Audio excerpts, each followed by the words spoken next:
the Tampa Bay Buccaneers against the San Francisco 49ers. Good afternoon, everyone. Welcome to Candlestick Park, San Francisco. Try 68 degrees on, a 5 or 10 mile an hour wind out of the northwest, no factor, and 61,000 plus that love their San Francisco 49ers. I'm Tom Brookshire, along with Wayne Walker. Wayne, John McKay's team comes in. They must like home cooking. They're 0-6 on the road, all AstroTurf fields they've lost their games on, but they're probably a better football team than that and should be a better opponent than probably look like on paper. Huh? Oh, I think so. They've lost several close games, Tom, and those are confidence destroyers. They said that their season's been in 3 parts, 2 Chicago games, the home games and the away games. I'm a firm believer in the law of averages. I think they'll get a good one today. They've lost 3 inside the last 2 minutes of ball games. That'll really take the heart out. On the other side, in order to pump up a team that's heading for the playoffs, 10-1, the 49ers, Walsh signed a guy named Fred Dean. It seemed to pick up the whole town. Best pass rusher in the National Football League without a question of a doubt. The defensive backs are really happy that he's back, but the 49ers want to keep on winning, maintain a standard of play, and take it into the playoffs because they are pointing for that home field advantage. They want to create a situation where they're always at home, any situation in the playoffs. Wayne, you could play golf off of this turf. It's grass. They had a real grass. There was a lot of rain last night, but it's been drained perfectly. Wershey is going to tee it up. That means the 49ers have lost the toss. They haven't lost many games, only that Pittsburgh one in the middle of the season. They are perfect otherwise. Morton and Leon Bright wait for Tampa Bay, and the ball game is underway. This is a deep kick by Wershey. Michael Morton misjudges it and will touch it down. So they will come out on the 20-yard line. Tampa Bay will with their first offensive shot. Here's the lineup. Steve DeBerg, the former 49er and Denver Bronco. He is cool. He's got to move out of that pocket, though, today. James Wilder, the total offensive yards leader in the NFL right now. He's having a great year. Adger Armstrong, a blocker at fullback. Gerald Carter, and look out for Kevin House. He has great days on the West Coast, whether it's the Raiders or the 49ers. Giles, Sanders, Corson, Wilson, Farrell, and Big Ron Heller, a kid out of Penn State. But John McKay said it's going to be a great offensive tackle. Steve DeBerg. Giles, the handoff. James Wilder is socked at the 23.5 or 24-yard line. But don't feel sorry for this big kid. Here's the defense. Stuckey, Manu Tuiasosopo, and Dwayne Board. Board has 8 sacks, by the way. We'll give you that down front 4 that's going to be on the pass rushing line a little bit later. Buns, Ellison, Reynolds, and Keena Turner. And everybody talks about everybody's good, but nothing like this secondary, that great draft of 81. Hicks, Wright, Williamson, and Ronnie Lott. Rookie, that was Ronnie Lott that made that hit on Wilder, and it was such a good hit that he came off the field, looked like perhaps a shoulder problem. So Lott is not in there now. Mario Clark at the corner. And Wilder is a 225-pounder, 6'4". He gets his second carry on a misdirection to the left, and is swarmed under short of the 25. So now what that injury to Lott did, now Mario Clark came off the bench. He's at left corner, and Dwight Hicks moved back into his safety spot. That's the way the 49ers lined up that last play. Bonhorst made the tackle. And here comes the pass rush, and here comes Fred Dean. Now, he was a little bit concerned. He didn't know how the fans would accept him back because he held out. I guess that tells him right there they're glad to see him also. $2 million contract over 4 years. But he had 17.5 sacks a year ago, and he may get a few today. And he's going against the rookie over there because Tampa flops their tackles.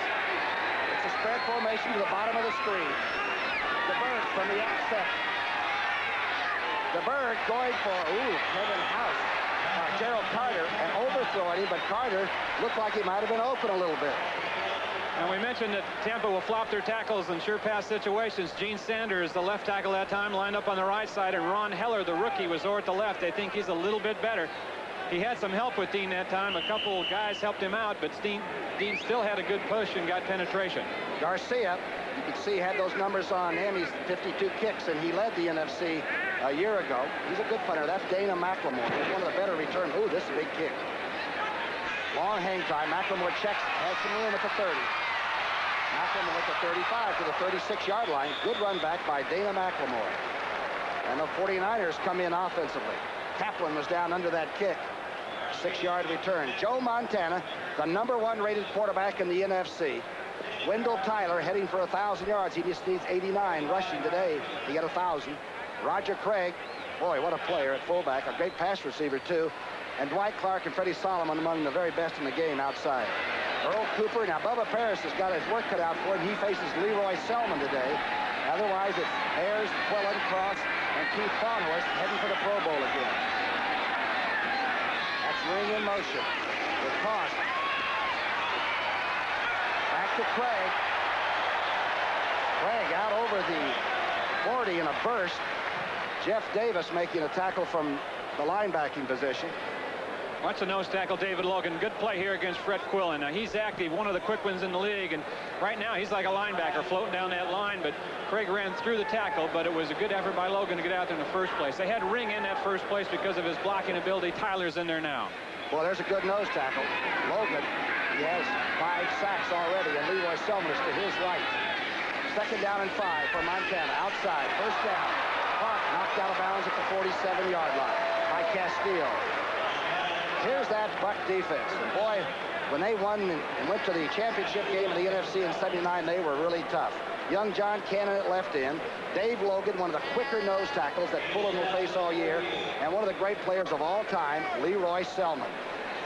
Keith Browner and Washington, 2 rookies at the outside positions. We'll talk about how much they miss Hugh Green. Jeff Davis inside there. Castile, Holt, Cotney, and Beasley Reese. Also a patched-up secondary. 1st down drive play goes Wendell Tyler into Tampa territory. Wendell Tyler. Of course, you're looking at the man from Monongahela, Pennsylvania. His name is Joe Montana. What a year he's had. Well, I guess he had 18 in a row and a stretch of 2 games he completed. That's ties for 2nd best ever in the National Football League, and it's tied with Steve DeBerg, the guy who's on the other side of the field. Over 80% completions a week ago against the Cleveland Browns, and they thought they had a good defense. 2nd down 7, a misdirection play to Craig.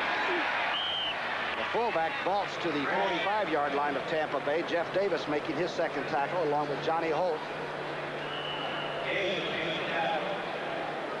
Jeff Davis, number 58, inside linebacker for Tampa Bay, the leading tackler on the ball club, and one of the good ones you're going to find. He's playing as good as anybody in the league right now at middle linebacker. He can take on the block and force that pile up. He had an 18-tackle day a year ago. You know, 18 tackles, some people don't get that in a career. It's 3rd down, and call it 2.5 to 3. Montana moving the team into Tampa territory. He's back. Now he's changing his mind. Here's where Montana really shines. Outside to Solomon, and he steps out at the 34-yard line. Mark Cotney just simply watched the play unfold. Just nothing you can do when he gets outside that containment. Here's the isolation on Freddie Solomon. Now, all these 49er receivers, when they see Montana in trouble, they'll run their pattern. Look at Fred now. He's running an inside pattern. He sees Montana scrambling back out, and he starts pouring it towards the sideline, and he knows if he gets open, he's going to get it, and he got it in the right spot. It's so demoralizing for a defense to have it played well and to have Montana go out and still make something out of nothing. And Solomon has those feet. He keeps them in bounds. Dances like Ann Miller. The motion man is Freddie Solomon.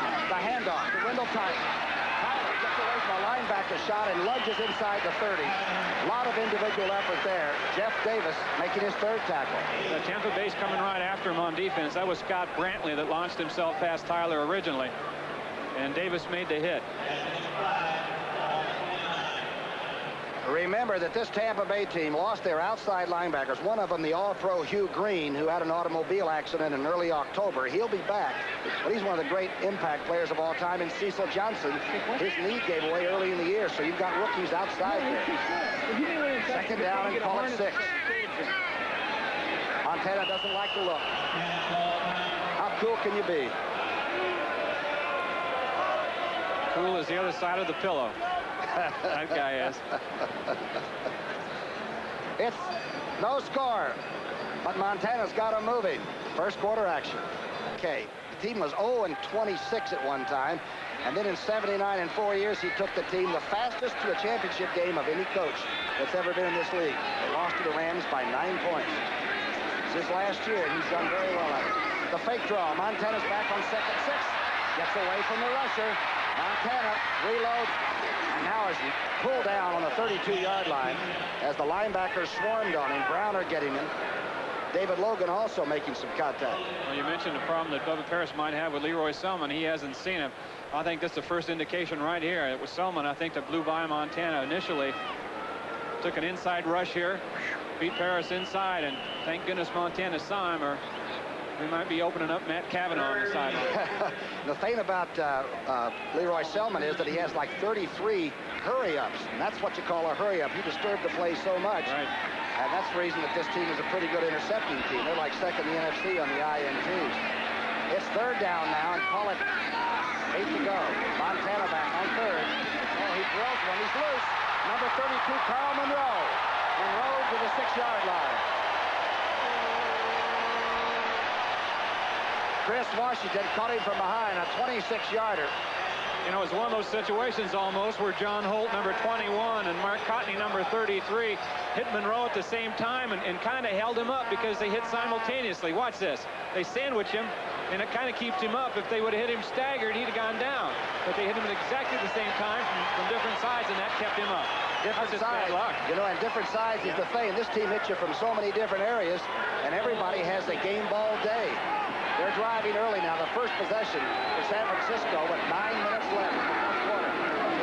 Tyler stops at the 5-yard line. Good play defensively. They're almost top. Fumble, and let's see. They've come up with it. The Buccaneers have held. John Cannon stacked it up, I believe, number 78. But I think Browner came up with the football. Someone came down, closed down extremely well from the right defensive side and stripped the ball out of there. It came loose right away. Browner on it, and the Bucs are in business. Browner, the young rookie out of SC from the great family of Browners. The whole bunch has played good football, and DeBerg's team gets a chance from the 7-yard line, first and 10. DeBerg now throwing the slant pattern. Completes it, let's see with the fumble. If it's called a completion, no, it's going to be called incomplete pass. That's a good call. He didn't have it long enough to retain possession of it, so that's a good call. Now we got word from Ronnie Lott, who was injured on the very first play of the ball game. He is in the locker room. He has a dislocated shoulder. He will not be back today. Steve DeBerg, slant in pattern right here. Watch for yourself. Ball comes out immediately. That's Kevin House. A couple of years ago, he had 170 yards against the Raiders. He just ate up Lester Hayes, and last year out here at this same ballpark, he did a heck of a job against the 49ers. Had 150 yards in receiving. So it's second down and 10. New life for Tampa Bay. Second down and 10 from the 7. Here's the draw play. Wilder gets out on his own to the 14-yard line. Carlton Williamson making a tackle there. You know, I'm surprised that the 49ers on defense, they're not moving around too much. So DeBerg comes up to the line of scrimmage, and he likes to get a pre-snap read of the defense. And the 49ers felt that they knew that about him, and they'd move around and disguise their defenses a lot. They haven't done much of it so far. Wilder has had days where he's carried the ball 43 times. He had over 200 yards rushing a year ago against Minnesota. And I'm telling you, he's a workhorse that loves it. He said he doesn't even know how many times he carries it. It's third down and 3 on the 14. Pass out in the flat. Wilder one-hands it and gets the first down to the 20-yard line. Great throw. You don't know how good a throw that was by DeBerg. He was under big pressure right away. Safety blitzed him back there, and he got rid of it in good style, going backwards, off balance to Wilder, and it was where the backs wanted, in front of him. Looked like he threw it right by a linebacker just by the trajectory of the ball, huh? They had a safety blitz that time back there, too. That was a great throw, even though it was just a short pass. First down play. Wilder, we've been told, and DeBerg told us, that he is one of the great receivers he's ever seen coming out of the backfield. I believe it. First and 10 on the 20. The toss. Back to Wilder. Wilder makes tremendous contact, gets out to almost the 24-yard line. You hear that hit again, but we can hear him up here. We heard that lot hit the first play of the game, and then that was a big hit there by Hicks, number 22. And Carlton Williamson. What do you think about Hicks playing the corner? He says he has to support a little faster on the run, doesn't he? Well, and I know he's real pleased right now to be, even though I know he doesn't want Ryan Lott to be hurt, but he's just more comfortable in at safety, and that's where he really wants to play. A very deep team, though, picking up Mario Clark, a Buffalo Bill player that is really a very fine defensive back. He's the next #1 draft choice. So now it's second down. And 7. DeBerg with a lot of time. All over the receiver, number 87. Gerald Carter catches it. I didn't see a flag, but it really looked like Eric Wright was laying all over. And it looked like, well, What I think happened is Carter slipped on his cut here. Let's take a look at it. And I think they kind of got tangled up on each other after he slipped. So he drives him back. Eric Wright's in good shape now. Right here, down they go. They both slip. Good catch. DeBerg threw it on time, and Carter made a good scrambling catch. He's the possession receiver, not quite as fast as House, but a very good set of hands on him, a 12-yard advance. And DeBerg had a lot of time. Here's first down call, the run. Good run by Wilder. He tumbles to the 44-yard line. Well, I like him. Does he make a cut at the line of scrimmage quickly? Well, you just know that he wants to get that ball and head upfield with it, and nothing fancy. Ask him who his heroes were. We talked to him last night. He said, well, Zonka and Franco Harris were guys I watched. He said, but I don't play like them. There's three of us out there. There's part of Zonka, there's part of Franco, and part of me out there. A lot of him from Missouri. He just set every Missouri rushing record there is. And last year he was doing a super till about the 9th game when he got 2 broken ribs. This year, as you can see, he's very healthy. 2 yards to go on second down. Wilder picks up the first down, getting to the 48-yard line. The offensive line's coming off pretty decently for Tampa Bay. They're a good one. They're especially good at run blocking. Steve Corson, a left guard. Saunders over there that time in front of Wilder. You mentioned Wilder and carrying the ball. You know, I said, 35 times too much for you. And he said, no, I never really noticed. He said, the only time it would be too much for me if I got exhausted in a game. And he said, and that has never, ever happened to me. Here's the team that's buoyed now by the fact that the 49ers coughed up the ball driving for their first score. So they're starting out even on this drive, and they're doing well with it. DeBerg, a lot of time. Now he's being rushed. And overthrows. It's intercepted at the 29-yard line. Ryan Hicks with an interception, still on his feet. Now being trapped at the 41-yard line of San Francisco. DeBerg got good big pressure from Big Hands Johnson, I believe, and coughed it up. Yes, he did. It's a ball that DeBerg, of course, I know the minute he released it, wished that he would have had it back because it was not a good throw and it really wasn't directed anywhere where it was going to do any damage anyway. He felt the pressure and wanted to release it early, but this is one that he just should have folded up and taken down with him. Third interception for Hicks. Tuiasosopo looks like 78 with the pressure. And then he just really threw a balloon out there. Not a good throw. And the 49ers spread it around on defense, too. A lot of people have interceptions. 49ers hold. 4:47 left in the first period. No score. Record pitcher. He came in that third game of the year for Tampa Bay, and he's given their offense a lot to go on. Here's outside the flat. This is Craig. Craig with the ball to the 44-yard line. Good defense by Chris Washington. Look at these figures on giveaways, takeaways. San Francisco, 27 takeaways, 17 giveaways, a +10. That's about as good as you can play defense. And you put that San Francisco stat up on top of the fact that they're one of the smartest teams in the league. They don't beat themselves mentally, and you understand now why they're where they are. And Tampa Bay with 31 giveaways. That's #1 in the NFC. Montana's 4 for 4. It's second down. And 8. Inside to the 47-yard line goes Roger Craig. Good defense being played by Tampa Bay. And at one time, they were just about as tough, the front 7 players they had a few years ago, as anybody in football, and they beat on you. They're very physical. Scores from around the league. Giants 16-10 over St. Louis. Well, the air's out of the balloon in St. Louis. Philadelphia. Man, they played well the last 5 weeks, huh? 16-10. The Eagles beating Washington. 31-6. Green Bay settles with Rams' ideas about wild card. Montana back on third down and 5. Has the completion for a first down for Cooper at the Tampa Bay 42.5. Pretty gutsy catch right there by Cooper coming over the middle. He expected to get slammed and was. Converted fullback. Converted to that position by that man right there a couple years ago. The feeling here is that Bill Walsh might be wanting to go all the way, win the Super Bowl, and maybe just go to the front office and let somebody else coach. Do you feel like that's reasonable? Wouldn't surprise me. Boy, he's got all the ingredients. What a team. First and 10 call. Play action pass. Montana's going deep. Solomon's open. The ball was thrown away from the receiver, but Castile was in his wake. Goodness gracious, Solomon was 7 or 8 yards out in the open at one time here. Watch this, see what he does. Castile's 23. Freddie just kind of lulled him to sleep and then ran right by him without a move. Montana throws this ball to the inside. It's 6 points because Cotney can't get there either. Remember, Tampa Bay plays deep zone strictly. They drop back and let you have short ones. And I think the corner belonged to somebody else from safety coming over, and he just never got there. Perhaps. Cleveland, wow, rebounding against Atlanta. 23-7. This team beat Cleveland 41-7 last week.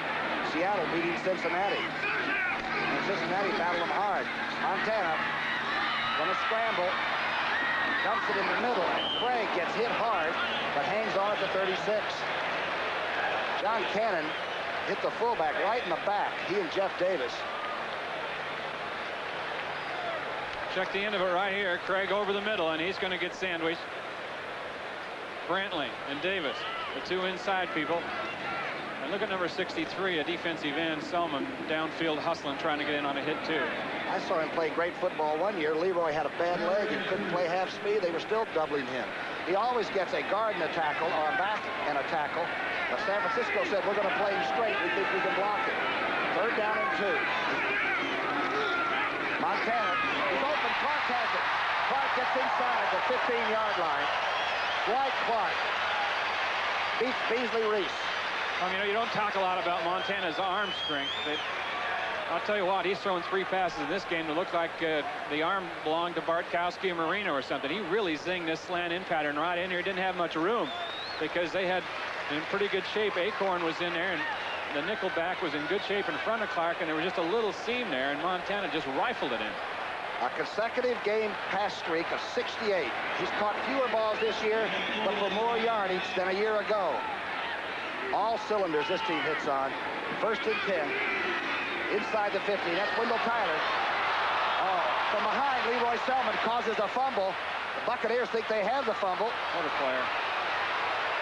What a player, Selmon. Oh, from behind, he chased Wendell Tyler down, and the Buccaneers have held again. And, when he got there from behind, he had so much momentum going, and Tyler was going that same direction that, it was one of those let me pull you down tackles. When he got there, he put something on it at the end.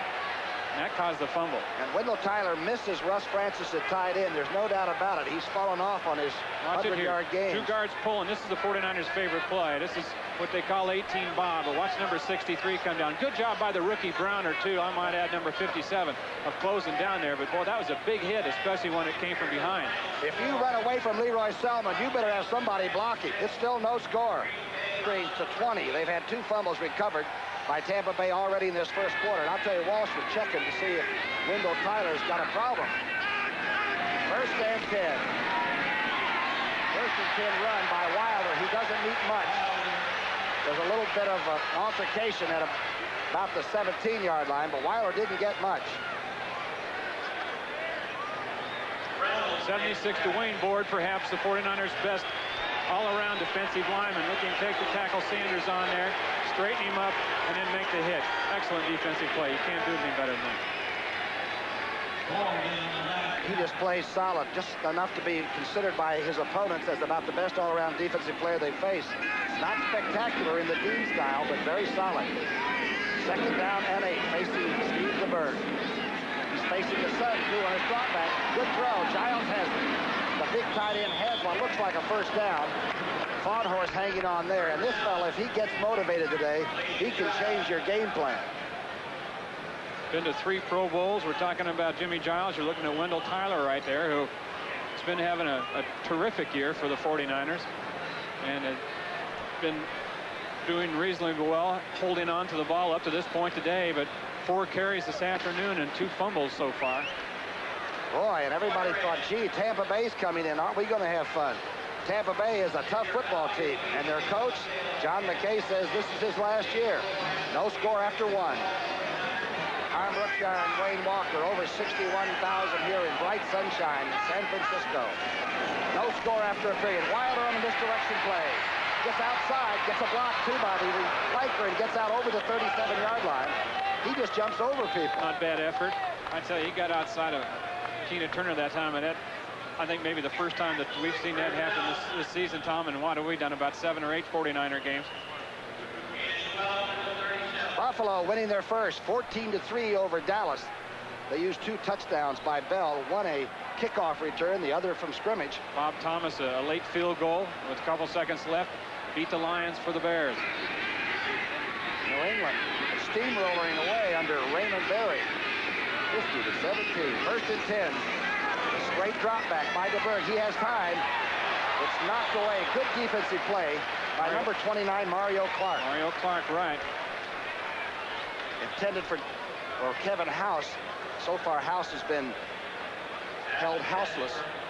Well, Mario Clark was an acquisition by the 49ers. Ronnie Lott was a holdout in training camp, and they didn't know how long, contract-wise, they didn't know how long he was going to be out. So when they got Mario Clark for that purpose, and it worked out extremely well when Lott went out earlier in the season with injuries, and now he's back in there again because of another Lott injury. Kevin House in here with 51 catches already, just the 12th game of the season. What a year he's having. DeBerg being rushed, and Fred Dean has caused an interception. Tina Turner comes up with the interception, and it was number 74. See if they're going to call it an interception or not. That looks like they're going to. Tina made a diving catch, but boy, Dean was back there just as DeBerg was setting up, and he gets a big hand as he comes off the field. Dean was all over DeBerg. He came up so quickly. We'll see if he went inside or outside. No score. Inside rusher, that's Tuiasosopo, rather. That creates a cavity. Fred Dean comes down inside also and makes the big hit on DeBerg, causing that interception. They say the smaller defensive ends, and he only weighs 230, usually go outside, but I saw an article about Donovan of Dallas, and he said Dean will go inside anytime you give him the slightest chance in there.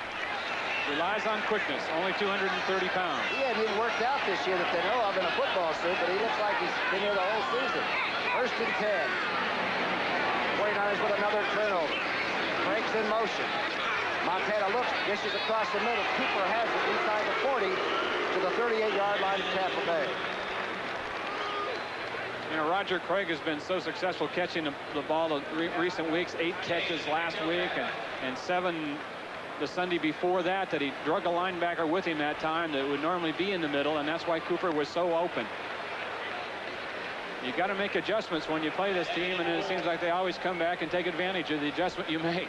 The quarterback in this case, Montana, has a rating of 102.4, 19 TDs, and only 8 interceptions, and he is something to watch.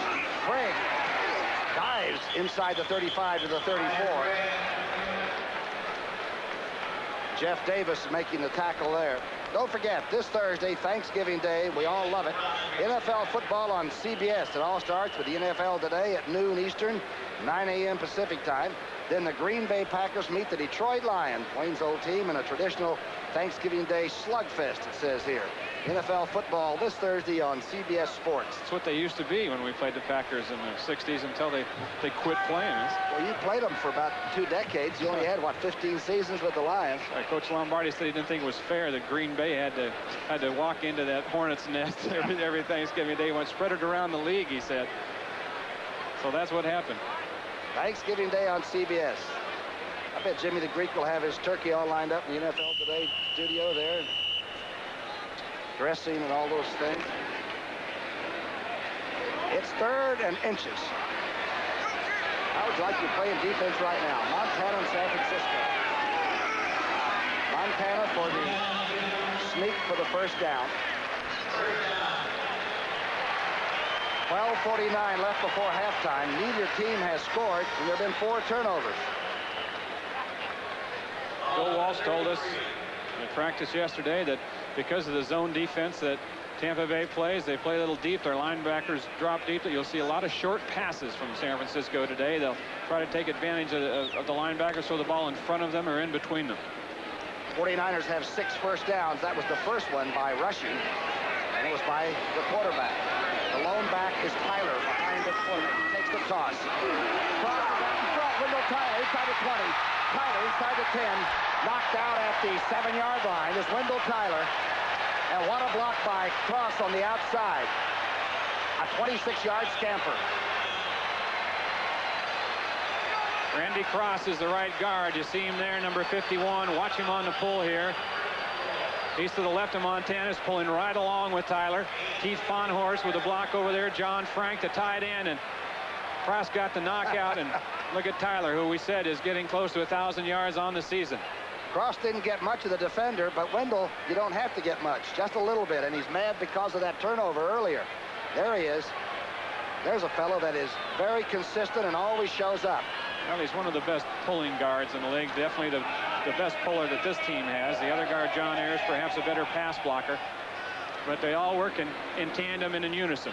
49ers have called timeout. 12:10 left before half, and Tyler's moving. 49ers are averaging 28 points a game. That's an average on offense, and you can see those numbers. 2 goose eggs. Tampa Bay's playing tough. First and goal on the 8. The crowd sensing they must strike now. Inside handoff. Tyler gets to the 5. Well played by the interior lineman, Logan and Cannon, and Lee Roy Selmon.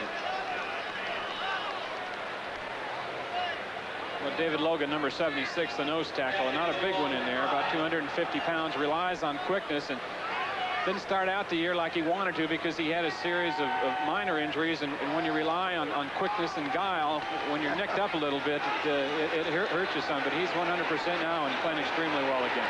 And they have not decided to give up on the season. They shut down the Giants last week completely. Here's a toss back to Craig. Craig tries to get inside the 3 and does to the 2. Actually doing a kick to get down near the 1-yard line. Well, that almost looked like John McKay's old student body left or student body right at SC. All they did is toss out here. This is Solomon in motion, and look at the people in front. If that's not the student body, that's because these guys have just graduated.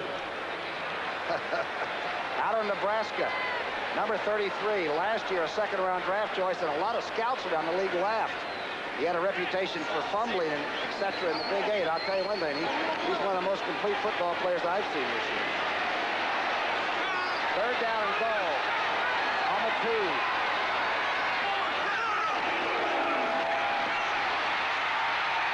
Craig for a touchdown.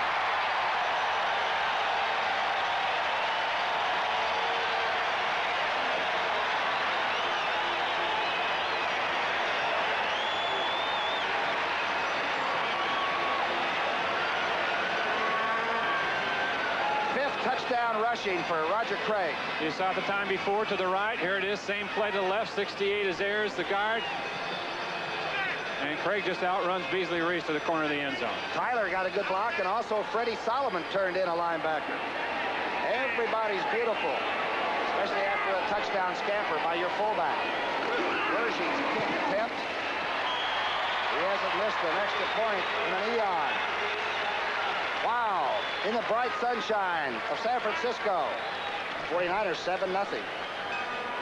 Told me that when Jan Stenerud kicked a 53-yard field goal to beat him on the last play, and then winked at him, he said he knew it was time to quit. He says the guy should be on Medicare. Here's Morton with the kickoff return. Gets a good wedge. He gets out over the 20 to the 23-yard line. Derek Harmon making the tackle there, and special teams. Their play can really decide whether you're a good team or just average. Our Coach McKay had some good one-liners. He entertained us for a while yesterday. He really did. He said, "What kind of team you got?" He said, "Well, I think we've got a wonder team. I wonder what they're going to do next." A lot of the time. The sense of humor. A lot of people have always thought he was a distant coach, but he had 40 All-Americans at USC. O.J. Simpson, Lynn Swann, you could name a long list. Pat Hayden. And every one of them I know has contacted him since his decision to quit and said, "Coach, do what you want to do, but we love you." Maybe he's closer than we think to players. First and 10. Steve DeBerg is the quarterback. He grew up and played in the area at San Jose State. Straight drop back. He's got time. Going down the sideline, wide open. It's number 87, Gerald Carter. Carter put a move on Mario Clark, and the DeBerg pass was perfect. Yeah, and it was a great look-off by DeBerg. He actually wanted to come over to the left side. There was nothing there, and it was double coverage over there, and Mario Clark was left alone right here with Carter. Carter, little delay pattern, and then just took it up down the sideline. DeBerg came back over here, secondary receiver, and put it right on the shelf. A lot of Texas Aggies on the Tampa Bay squad, and there's one of them, number 87. And Boyd Dallas said, this guy gives you everything he's got, and if the ball hits his hands, he catches it. A 43-yarder, DeBerg to Gerald Carter. Boy, Tampa Bay. He says, in your face, we're coming after you. First and 10 on the 35. Wilder gets outside. Oh, tripped up by Mario Clark's legs. Well, that was a saver. Like Wilder had the sidelines made. How did he define Wilder when we asked him yesterday, talking to him? A big slasher, he said. He's not a speedball. He'll take you on and buck it, put the ball away. He really admires James Wilder. The record at SC, 127 wins, but how about 8 Rose Bowl appearances, of which he won 5? Tampa Bay, of course, as we said, he was the first coach to take an expansion team to the championship game in 4 years. Steve DeBerg calls timeout as that shifting San Francisco defense forces him to talk to the coach. 7-0 San Francisco, but Tampa Bay's on a roll. It all started at Sutter's Mill a few years ago, huh? All right, second down. And 9 to go for Tampa Bay. Carter's the man in motion. Here comes the blitz.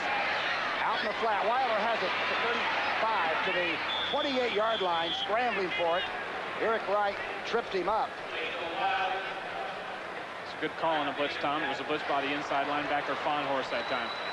And Tampa Bay picked it up extremely well. If there wasn't anything downfield, and DeBerg had to dump it off to Wilder, it's not a bad man to get it to.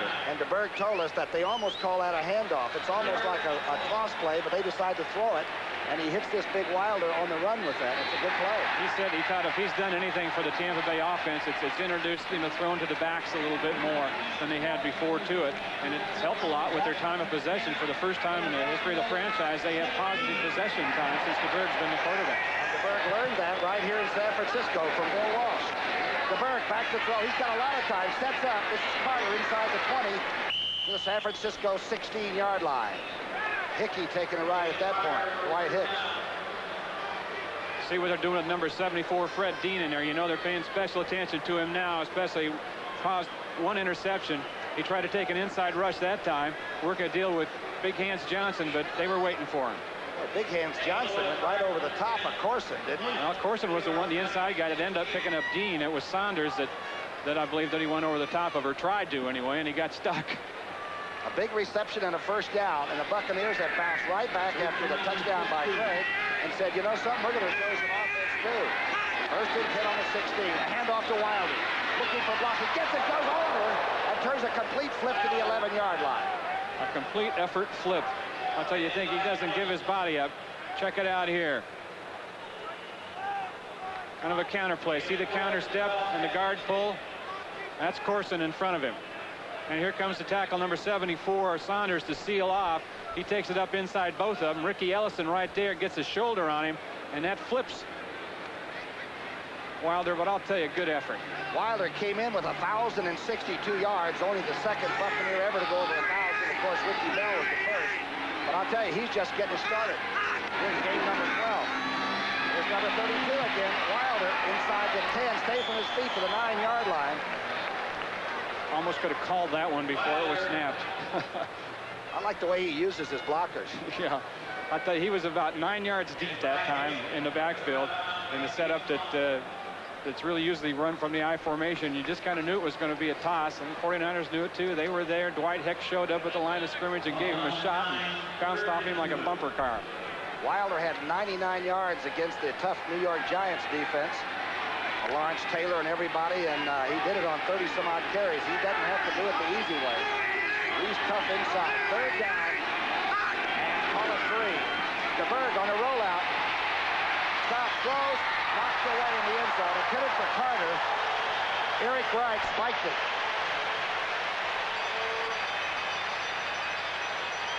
Tampa Bay told you before the game, Tommy, that they were going to run a little of this, a little rollout, throwback action. Watch it here, off play action. They get everybody going to the left. DeBerg comes out here alone to the right. Lawrence Pillar's in good shape. DeBerg steps back in, but watch one of the best cover men in the National Football League, Eric Wright, number 21. He came all the way across the field with his man and made the play. He was playing defense at Missouri when Wilder was playing offense for the Tigers at Missouri.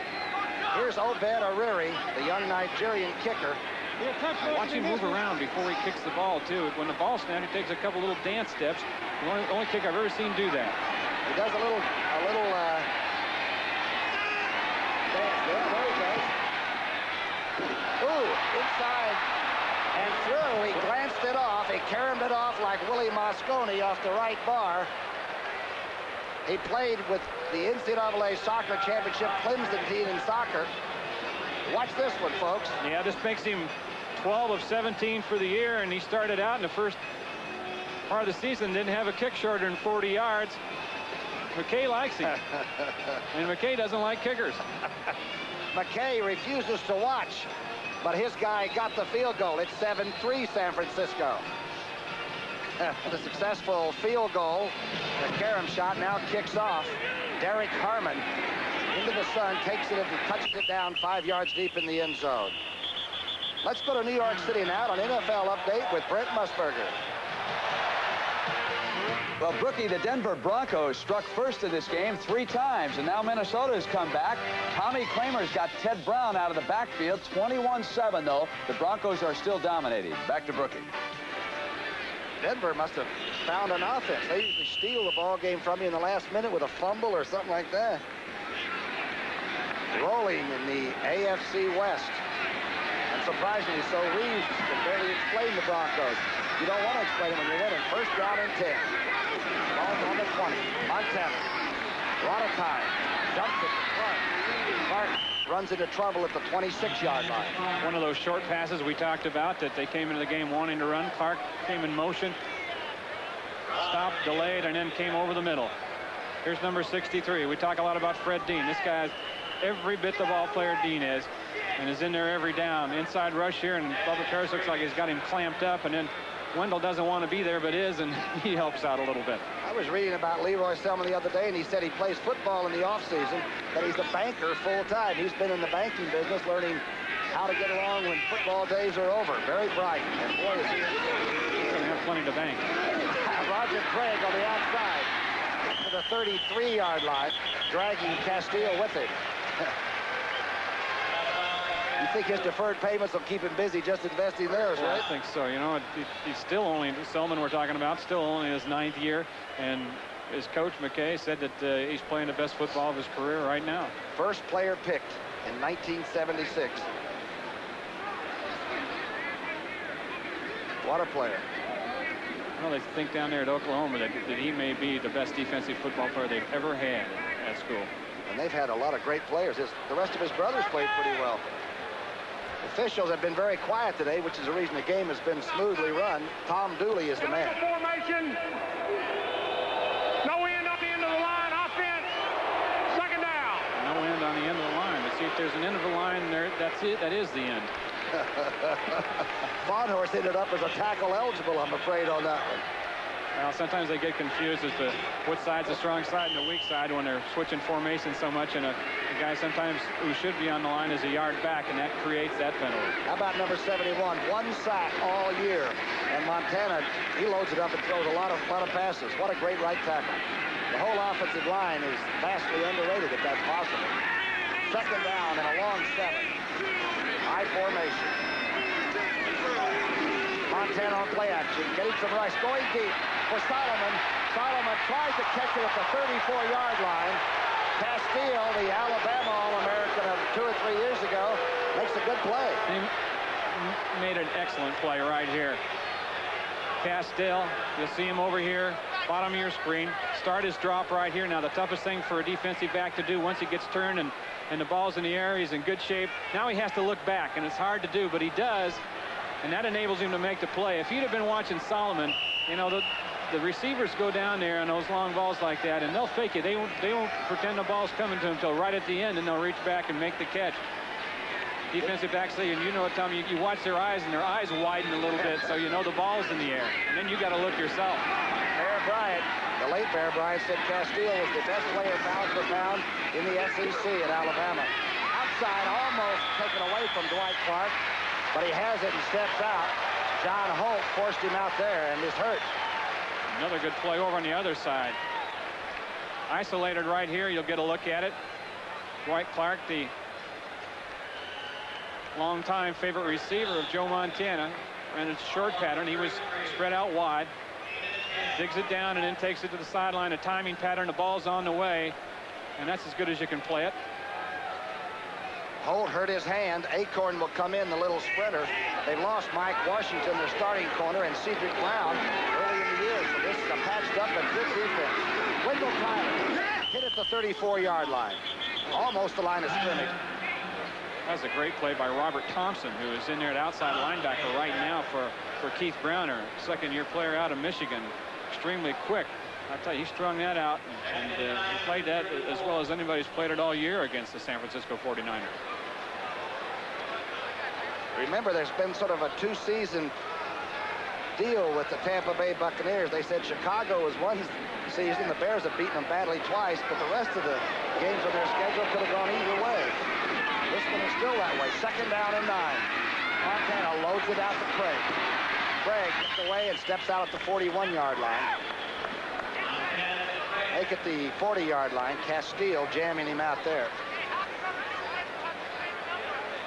Well, Montana knows this offense of Bill Walsh's so well now. He's been in it for 6 years, and he just really knows where everyone is on the field. And you have to really cover everybody. I mean, you can't double up on anybody and leave anybody cruising over there like Craig that time, because Montana will eventually get over there to him with his head and eyes and find him and get the ball to him. Third down. And call it 3 at the 40. San Francisco 40. They are doubling on Lee Roy Selmon, and Montana has the time. Gets it to Kyle Monroe.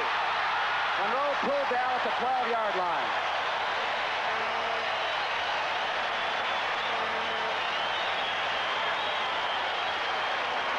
Acorn, the little sprinter, caught Monroe from behind after 47 yards. Watch him right here now. He starts out with the linebacker Brantley on him. He's in trouble. Acorn breaks off his man actually and runs him down, or they've got 6 points. That was not the responsibility of Fred Acorn, because you saw the inside linebacker Brantley running for him. All Acorn did was come off his man and save a touchdown. Monroe's 10th catch of the season, a large one, and everybody sees the flip. We said that very often. Montana on first down. Now get to Craig. Boy, Craig was fouled in a hurry. Scott Brantley unloaded on the fullback. You know, that's another thing that we talk about when Monroe was open on that last play, Tom, is that very seldom do the 49ers get someone open like that downfield and Montana miss him. You'll see a lot of quarterbacks through the course of a year have people open downfield and not see him. But I guarantee you, this guy sees the field so well that you get open for him and you're going to get the ball. There are a lot of talented people, but I'll tell you, disciplined talent like Montana has is hard to find indeed. Second down and 5. He reads so quickly. This is the handoff. This is Derek Harmon. Flag is thrown. He's going to see if it's an unsportsmanlike. Somebody may have piled on. Jeff Davis made the original tackle there. Beasley Reese is over there also, and once again it was another good job by Robert Thompson, the young player from Michigan. Face mask, unsportsmanlike, Tampa Bay. See if we can pick it up here. Now watch 59 stringing it out here. That's a good job. They're trying to get outside and can't. And it was 78 defense, John Cannon, the defensive end, who reached in there and got the face mask.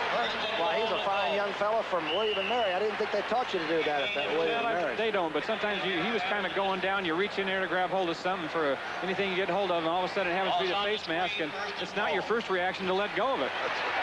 First and goal from the 3-yard line. Here's the reverse. The reverse to Solomon. And Solomon scores a running touchdown. John Ayers making the big block on the reverse.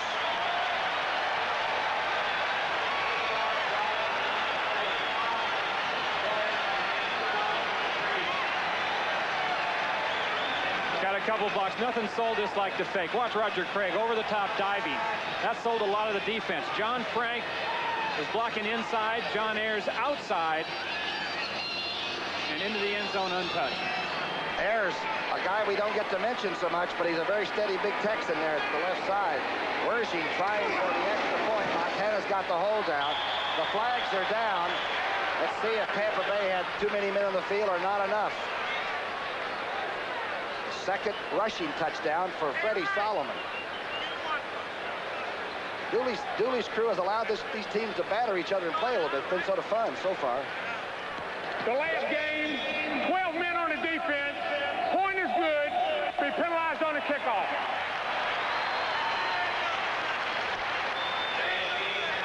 John McKay says, that's what we need. We put 12 on, and he still makes the extra point. It's 14-3 San Francisco. Is teeing it up here in San Francisco. The clouds have come over just a little bit. Still a nice day. Leon Bright and Morton. Bright, of course, the former New York Giant runback man and dangerous. This is Leon Bright. Ooh, 9 yards deep in the end zone. Wergy with a little help by the breeze. I want to just point out the fake by Roger Craig. Right, watch it hold the linebackers in there. See 58 Davis, the linebacker on that side. Craig made such a good fake that he had to take a couple steps in and couldn't get back out. Look where he is right now. Now, if he hadn't taken that fake, he might get over there and make the play on Solomon. But it was such good deception by the 49ers and an effort fake by Roger Craig that froze things up in there. And that's how plays work. This team rolling along. They could have tied and perhaps won the Pittsburgh game. Their only loss. And Wergy just barely missed a field goal at the buzzer on that game. But they are 10-1 coming in and trying to get it nailed down. The playoff spot is theirs. But they would like to go ahead and finish this one off this season. First and 10. The drop by DeBerg. It's a screen pass to the right side. That's Wilder to the 22-yard line. Let's go to New York City now on NFL Update with Ted Musburger. Rookie John Elway is having one of the best days ever in the National Football League. Here's his third touchdown pass. He drills it. And Butch Johnson is wide open. 20 yards on the score. 28-7. Denver over Minnesota. Back to Brookie and Wayne. The Stanford rifle thrower, Johnny Elway, huh? Ball gets there in a hurry with him. Yeah, if you don't catch it, it'll burn your hands off. Broncos heading for the playoffs. Heading against Seattle in 2 games in the final 5. Here's DeBerg, back to throw. Quickly across the middle to Giles. There's a flag thrown at the 40-yard line. Giles is to about the 27-yard line. Keena Turner, the linebacker, making the tackle, and Wayne, he is just playing his way steadily right into the Pro Bowl this year, isn't he? I think so, too. That goes against Tampa Bay. Watch Keena Turner here. You know, in the years of situation players and specialization, see Giles delay a little bit and come in, turn right with him. Keena Turner is the guy for the 49ers that plays every down. John McKay says he doesn't like all that specialization stuff. He liked the old days when guys got in there and played every down. He said now it's like you put in Perry Como and I put in Sinatra. Number, second down. The win of John McKay. I always felt like some of the Tampa Bay members of the press just didn't understand that half of what John McKay says is with tongue-in-cheek. Got a wonderful sense of humor, and perhaps they think he's being caustic when he's just being rather humorous. There is a difference.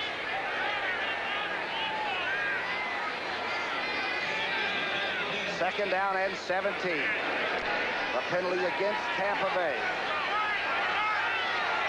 DeBerg. Against the 4-man rush. Dean is in there.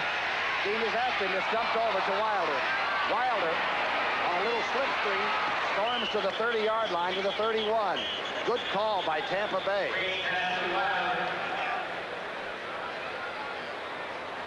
Big Hands Johnson had to tackle him from behind. Good call. Tampa Bay trying to get on the board again. It's 14-3. Those are afraid to show up in San Francisco. If you have a ticket, if you're lucky enough, you come to see the 49ers. 2-minute warning before halftime and a 14-3 lead over Tampa Bay. A very dangerous looking football team. First and 10 for DeBerg right on the 30, his own. DeBerg with a deep drop against the 4-man rush. This is Kevin House to the 36-yard line. Clock is running now as the Tampa Bay team quickly gets back to the line of scrimmage. Kevin House is the speed receiver for Tampa Bay. And everybody's taking deep drops right now. DeBerg outside, overthrowing Kevin House, who was already buried by Carlton Williamson. 49ers playing little tricks now with Fred Dean. That time he lined up over left defensive end. We told you earlier that Tampa Bay will flop their offensive tackles, and they always want to have Ron Heller blocking Dean in pass situations. They had him over the left side that time, so Dean went to the other side. I've never heard of such specialization as that. That doesn't sound like McKay to be. Yeah. A pass blocking tackle. That's putting in Perry Como and Bobby Rydell. Rydell, third down, and 4, call it. The rush is on. DeBerg quickly throws it, and number 87 has it out in the flat, Carter. And that ball was thrown before Carter even made the cut. Well, really thrown extremely well on timing pattern that time by DeBerg. And he said that more than anything, he's learned the offense here, the Tampa Bay offense. Now the thing that has to come is the relationship between he and his wide receivers. Know their speed and their cuts, and know when to release. And he said that's only going to come with working with him and studying with him. And he's just now been able to get into the aspect of that with both House and with Carter. So that'll improve as the time goes by for the Bucs. DeBerg now with an 11-yard strike. And it also stopped the clock. 1:26 left before halftime. First and 10. 47-yard line. DeBerg out in the flat. Good catch by number 46, Armstrong. The fullback almost makes the first down, but let's see if he did or not. They may have to stop and measure. I think Todd Shell, the BYU rookie, made the tackle for San Francisco. Clock is running, and it's a drop back. Oh, great catch by Carter from DeBerg, and gets inside the 10-yard line to the 9. What a throw. What a throw, and it was a strike. Looked like he looked for him all the way from the time he took the snap. A 43-yarder. Watch this arm right here now. Steve DeBerg to Carter. Now this ball is in the air for about 40 yards, and I don't believe it ever got more than 10 feet high. This was on a wire in there. That is just a great, great throw. And a good read by DeBerg. 53 seconds left. 14-3. San Francisco lead. 2 rushing touchdowns. One by Craig, the fullback, one by Solomon, the receiver, on the reverse. But Tampa Bay has been in this ball game and continues to be from the very start. Carter and House, the receivers. Wilder, the deep back. DeBerg, touchdown to Giles in the end zone, and that's some drive. And there's still 49 seconds on the clock before half. I think DeBerg actually wanted to take a little bit longer drop than he did that time, but Giles came so wide open so early that he stopped in mid-drop, it looked like, and planted and fired the ball. Watch it. Giles will be coming from the right of your screen, covered by Carlton Williamson, number 27. Blitz is on, so it's single. DeBerg saw that, saw an open man right there, and just pulled up and threw a bullet in. Giles has had 50 catches 2 times in his career already, and used to make a habit out of taking Dallas secondaries apart. DeBerg found him at the right time. This ball game is far from over. Crowd very quiet. Ariri now for the extra point. Berg's hold. Ooh, it's a low skull shot that's good. That's called a hooded 2-iron. McKay knows what that's all about. What a touchdown, though. It's 14-10. Tina Turner. I tell you, Tampa's got to have a good kickoff, a good deep kickoff, and cover well, because 49 seconds, 1 timeout for the 49ers. For Joe Montana in this situation, that's time enough. Now remember, Ariri is a soccer player of top echelon from Clemson, a Nigerian native. He may, would you onside kick here and try to get your hands back on the ball? You'd go ahead and bang it, huh? Yeah. Oh, he did just what you said, Wayne. Harmon at the 7-yard line. Harmon at the 30-yard line breaks out to the 43-yard line. A fumble for the ball. Let's see what the fight was for. And Tampa Bay does get another chance. Tampa Bay's got it. Now they got plenty of time. There's still 40 seconds left on the clock, and they have 2 timeouts. Carroll made that recovery. Harmon had a good hold. The wedge brought him out and cleared him at the 30-yard line. Boy, you know how fast the things change. It looks right here like the 49ers in good shape. A good return here by Harmon. He breaks it up now. Let's see if we can see who got the ball out of there. Looked like a hit by a couple people. From behind, there was Craig Curry, who they just picked up on waivers. And Harmon doing what you're supposed to do, transferred it to the right arm so he could protect it, and then lost it. Tell you, Tampa Bay wants to win one on the road on real grass. 1st and 10. DeBerg. Outside. Away from Carter. Oh, I believe that was Kevin House making the diving try over there. The tight end cleared and was rather open down the middle, but DeBerg decided to go to the outside. Good job of coverage by Mario Clark on him. Kevin House with sprinter speed out of Southern Illinois. Somebody said that he would have been the fastest player ever at SIU if it hadn't have been for Ivory Crockett. Look, they've got their nickel defense, and now, of course, the 49ers. Dean's in there. Jeff Stover's in there, number 72, and he's a story. He had a knee operation 10 weeks ago, and he's back playing again, and it was serious knee operation. That's some rush line. And how he got back in the season, we do not know. Dean goes inside. The throw off balance. Oh, what a great try by Gerald Carter. And DeBerg had to throw that one in a hurry as Fred Dean took the inside and almost made it. All kinds of stunning and things going on now by the 49ers up front. Let's look at Jeff Stover, number 72. See him right here, a little stunt right here. Dwayne Boer goes down in. Stover comes back out. Stover did not play college football. He was a shot putter at Oregon. Wanted to try it with the 49ers and got it. 275 pounds. He was hurt against the Lions in the first game and had ligament surgery. I've never heard of anybody coming back in 10 weeks. Ligament, that's not the arthroscope. This is surgery we're talking about. He's playing well today. DeBerg back on 3rd down and 10.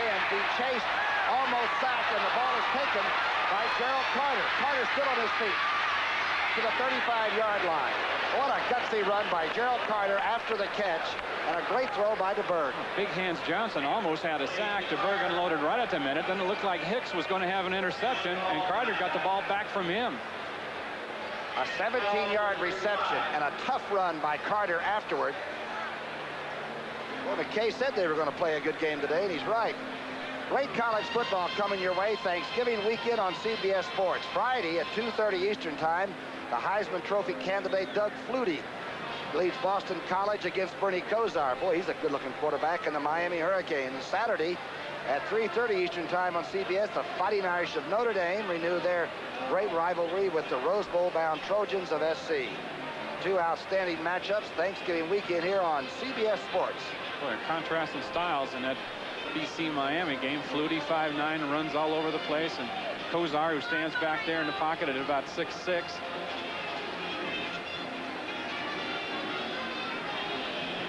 What do we got here? Eric Wright reaching in, got the face mask inadvertently. Let's go, wasn't called. Well, when you play defense, you take what you can grab. Right. If there's anything there, take a hold of it. Yeah. DeBerg over checking with John McKay. I had my finger in an ear hole. And that was during warm-ups.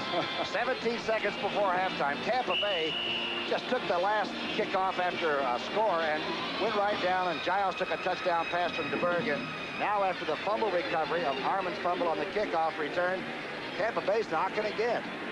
17 seconds. Our director Dumphy has the clock right there so you can watch as we watch. DeBerg with two backs, a pro set they call it. The rush is on. Dean may have left early. He gets the sack, but the flags are down. Hold the phone.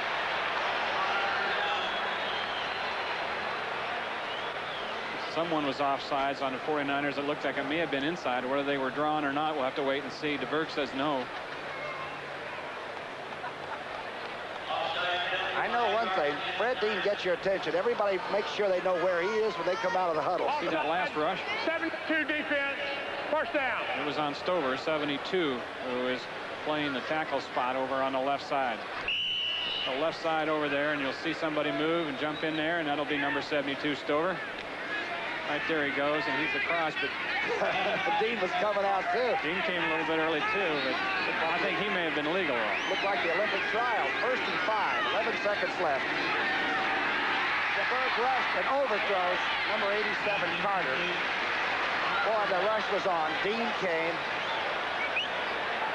Ellison looked like moved in, or not, number 90 came across. Todd Shell.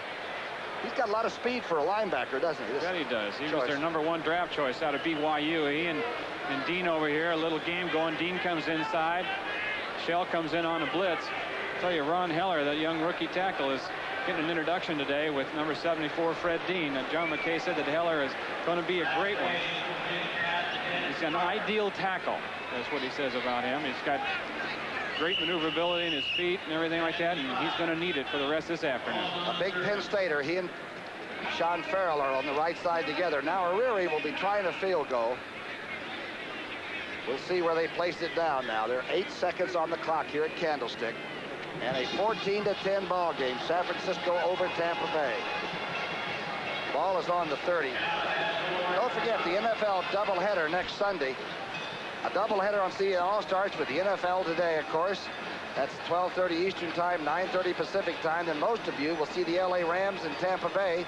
That's Dickerson.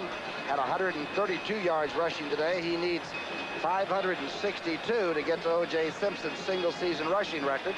A little bit early to be talking about that, but those of you in Boston will see the Eagles and the St. Louis Cardinals. The Atlanta area will get the Falcons against the Bengals. In the second game, San Francisco goes against New Orleans, or the Chicago Bears and the Minnesota Vikings. A doubleheader next Sunday here on CBS. When Eric Dickerson played San Francisco, he got like 40-something yards on 25 carries. They put those safety men up there and made it tough. Here is O'Reary's try will be from the 37, so it's a 47-yard field goal attempt. It's going to be just to the right side. It may have been long enough, but it was just off to the right side. Well, the 49ers will get a snap off. 3 seconds left in this one. Don't forget at halftime, the scores and highlights from all the action with Brent Nerr back from the studio to see the highlights. We sit right here with you so that we get to catch up and have higher information up to date for the second half. You're looking at young O'Reary, a young man that came from Nigeria, at Clemson, the best kicker in the country, played soccer, and he's checking the windage again because he'll get another shot. Only 3 seconds left before we take the hiatus. Tyler, he never takes one. Out to the 42. That should be the last play of the first half. We got a good football game. San Francisco 14, Tampa Bay 10 at half. It's nice to have a close one coming in here because the 4-7 Tampa Bay Buccaneers look like a team that's trying to prove to perhaps the new coach, whoever takes over for Mr. Culverhouse and John McKay, that they deserve to play football. Sometimes that can turn a team on to prove to the new guys. I think so. I like the game. I would have liked the game anyway, even if they hadn't, if DeBerg hadn't thrown the touchdown or they hadn't scored right at the end, because it's been a good tough game, good hard-hitting game, and we've seen a lot of everything. Good running by Wilder and some good passing. So it's been an interesting game. DeBerg is 14 of 24 for 190 yards, 1 touchdown pass, the 9-yarder to Giles. And Montana's numbers are funny. There are no touchdown passes, but he's 14 of 17. 14 of 16 or something like that. 14 of 17, only missed a couple, and that's his MO, isn't it? But the thing here is we're going to show you some highlights that Tampa Bay did come on this road trip to win their first road game of the season. This is the first 49er touchdown, a 2-yard run here by Roger Craig with good blocks out in front by Tyler and Ayers. 7-0, this made it in the second quarter. All the scoring, and we played a scoreless first quarter. Now the second touchdown by the 49ers, a little trickery here. Fake to Craig over the middle, and they hand it to Solomon on an end around, a reverse, whatever you want to call it, and he gets in untouched. This made it 14-3. Tampa had sandwiched a field goal by O'Reary in between those 2 touchdowns. But then Tampa Bay came back and made it close. The 3rd touchdown. This makes it 14-10. DeBerg picked apart a 49er blitz, found Jimmie Giles in the end zone, pulled up and zinged it in there to him, and that's where we stand right now. Boy, earlier he had thrown a real good pass to Carter down the right sideline. DeBerg with a very strong arm, and he's getting better pass protection probably against the Fred Dean and company that we expected. They've been working real hard against Fred Dean. You know, they said that they'd bring the young kid Heller over and try to help him out as much as possible, and that's been the case. They've kept it back in there a couple times and then tried to help him with the guard, but he's a handful, and we'll see a lot of that, I know. Okay, so the 49ers know they have their hands full, and Tampa Bay knows they're in it. Let's look at the fumble, gets out to the 30-yard line. He fumbled that last return in the second quarter, and Tampa Bay really took advantage of it. Here's some numbers on what happened before. First downs, rushing yards. By the way, Wilder had 50 carries on 50 yards on 11 carries. for Tampa Bay. Total yards is the factor right there. Look at it, 240 to 238, and that just points out how close the game is. Turnovers, 2 and 3. As you know, the 49ers are a frugal team, but they've turned it over, by golly, 3 times. Tampa Bay knocks that ball around. Early action here in this second half. The first play is a drop back by Montana, and Ronaldo Nehemiah. Does he make the catch out of bounds, or is he inbounds? Let's see. They call it a catch. They're spotting it At the Tampa Bay 48, and McKay and company don't like it on that sideline. Well, that's that area that Nehemiah likes. They respect his speed. They cushion him a little, and he runs this kind of 15, 18-yard pattern. 1 foot's in, and he drug the other one before he went out. He's learned a few steps. 22-yarder. You betcha. But Banson's the receiver. Now watch his right foot come down and straight the other one in. Yep. And you've got to give him room. He runs the high hurdles in 11.9 or some incredible number. You've got to use the buffer. Here's the misdirection. Fake by Montana. He now gets a lot of time being chased by Cannon. Montana runs out of bounds at the 47. Smart move by the quarterback. Cannon was bearing down on him as he faked that misdirection play action and froze everybody. It's such a big responsibility for defensive ends when you play Montana to keep your containment, stay outside, don't let him out of the pocket. But he moves around so much inside there, he'll start up the middle like he did that time, and Cannon almost took 1 step too far in there with him, and then Montana darted back out. You have noted before, he's the fastest reader. If the hot guy is closed, he goes to second and third faster than probably anybody we know. Just in the Tampa territory from the 47. Play action on second down. Montana drills it. This was out of bounds. It was caught, but OB. Freddie Solomon. I'll tell you one thing, though. It was a hell of an effort. All right, Photographer is giving his editorial comment. It was a hell of a try, I guess. Watch you here now. Montana got a little pressure right at the end. And he looks over here. He wants to go to Solomon. Somebody got some penetration. Got a hand up. See that? That was Cannon, number 78. Montana had to throw it over that a little bit. And just that little bit of penetration by Cannon that time caused this. OB. Well, they say he had enough postage, but he had the wrong address on it, huh? Third down and almost 10 yards. Montana drills this to the 41-yard line. That's Mike Wilson's first catch of the day. Short of the first down. The rush by Lee Roy Selmon this time. Montana got rid of it extremely fast, and he had to. Selmon and Bubba Paris outside rush, and he's around immediately, and he's yelling to beat heck right now that Paris is holding him, and I think he's got a legitimate gripe on that one. That's a big load holding on to you, too. Yeah. Paris weighs 300. Runniger's first punt, trying for the corner. Gets it into the end zone. Tampa Bay will start at the 20. Runniger has only punted 35 times before today, which shows you how well the offense has been clicking. That's like reading a break on a long downhiller there as that one was bouncing around. Tampa Bay holds. 13:53 left in the third. It's 14-10 San Francisco. Walker, the Candlestick Park crowd, 61,000 plus, but a little quiet right now. Tampa Bay with a little what they call momentum. The toss back to Weiler. His first run of the second half. He's hit hard, gets to barely the 20-yard line. Mario Clark showed very early. Made a great play because they had Jerry Bell, the tight end, 82. Watch him. He's in motion. He's going to try to block Mario Clark. He beat that block. He gets across and makes a hit behind the line of scrimmage. Great defensive play. Mario's in there because Ronnie Lott has an injury, and they've had to reshift. Lott got separated shoulder on a tremendous tackle on Wilder in that first quarter action. We have not seen Ronnie Lott back in action since.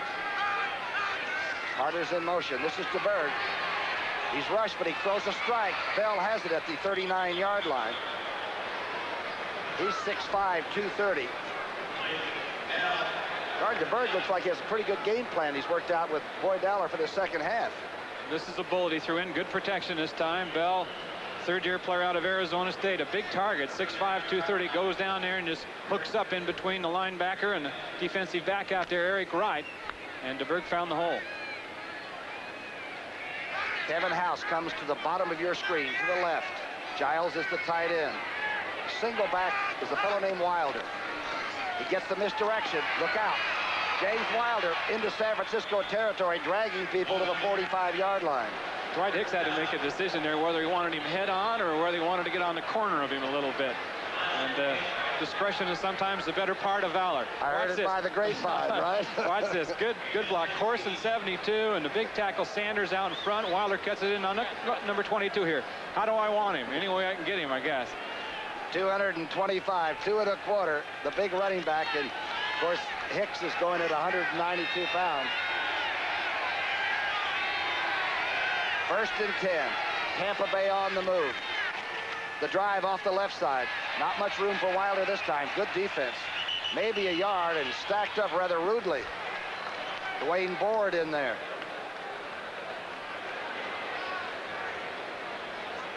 So just some fine Dwayne Board play in the first half where he did basically the same thing. Had a whole line right there.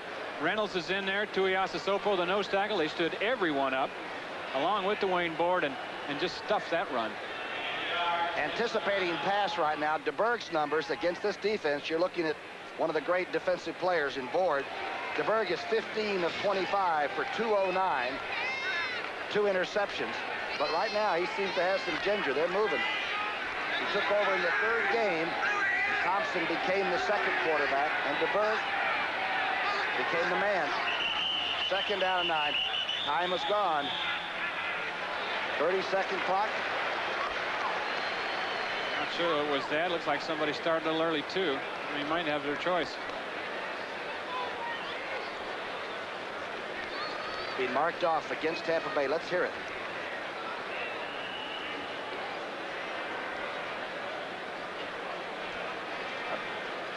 Clock is running again. It must have been the clock running out. We did not get a voice on that from the officials, which is fine with me.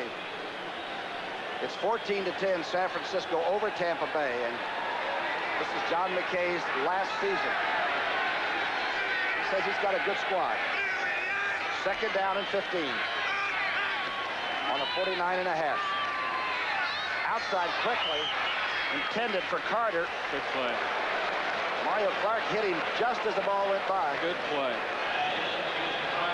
Best play you can make as a defensive back is get there just as the ball arrives on this kind of pattern, and that's exactly what Mario Clark did.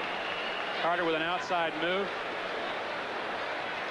And right there to take it away was Mario Clark. Pressed into service because, as Rookie mentioned, Ronnie Lott hurt the very first play of this game, making a hit on James Wilder up the middle. 49ers are deep, particularly in those skilled positions. Here's a big 3rd down play. If you're people that like to keep track of it. 3rd and 15, just in San Francisco territory. The rush is on. DeBerg. Oh my gosh.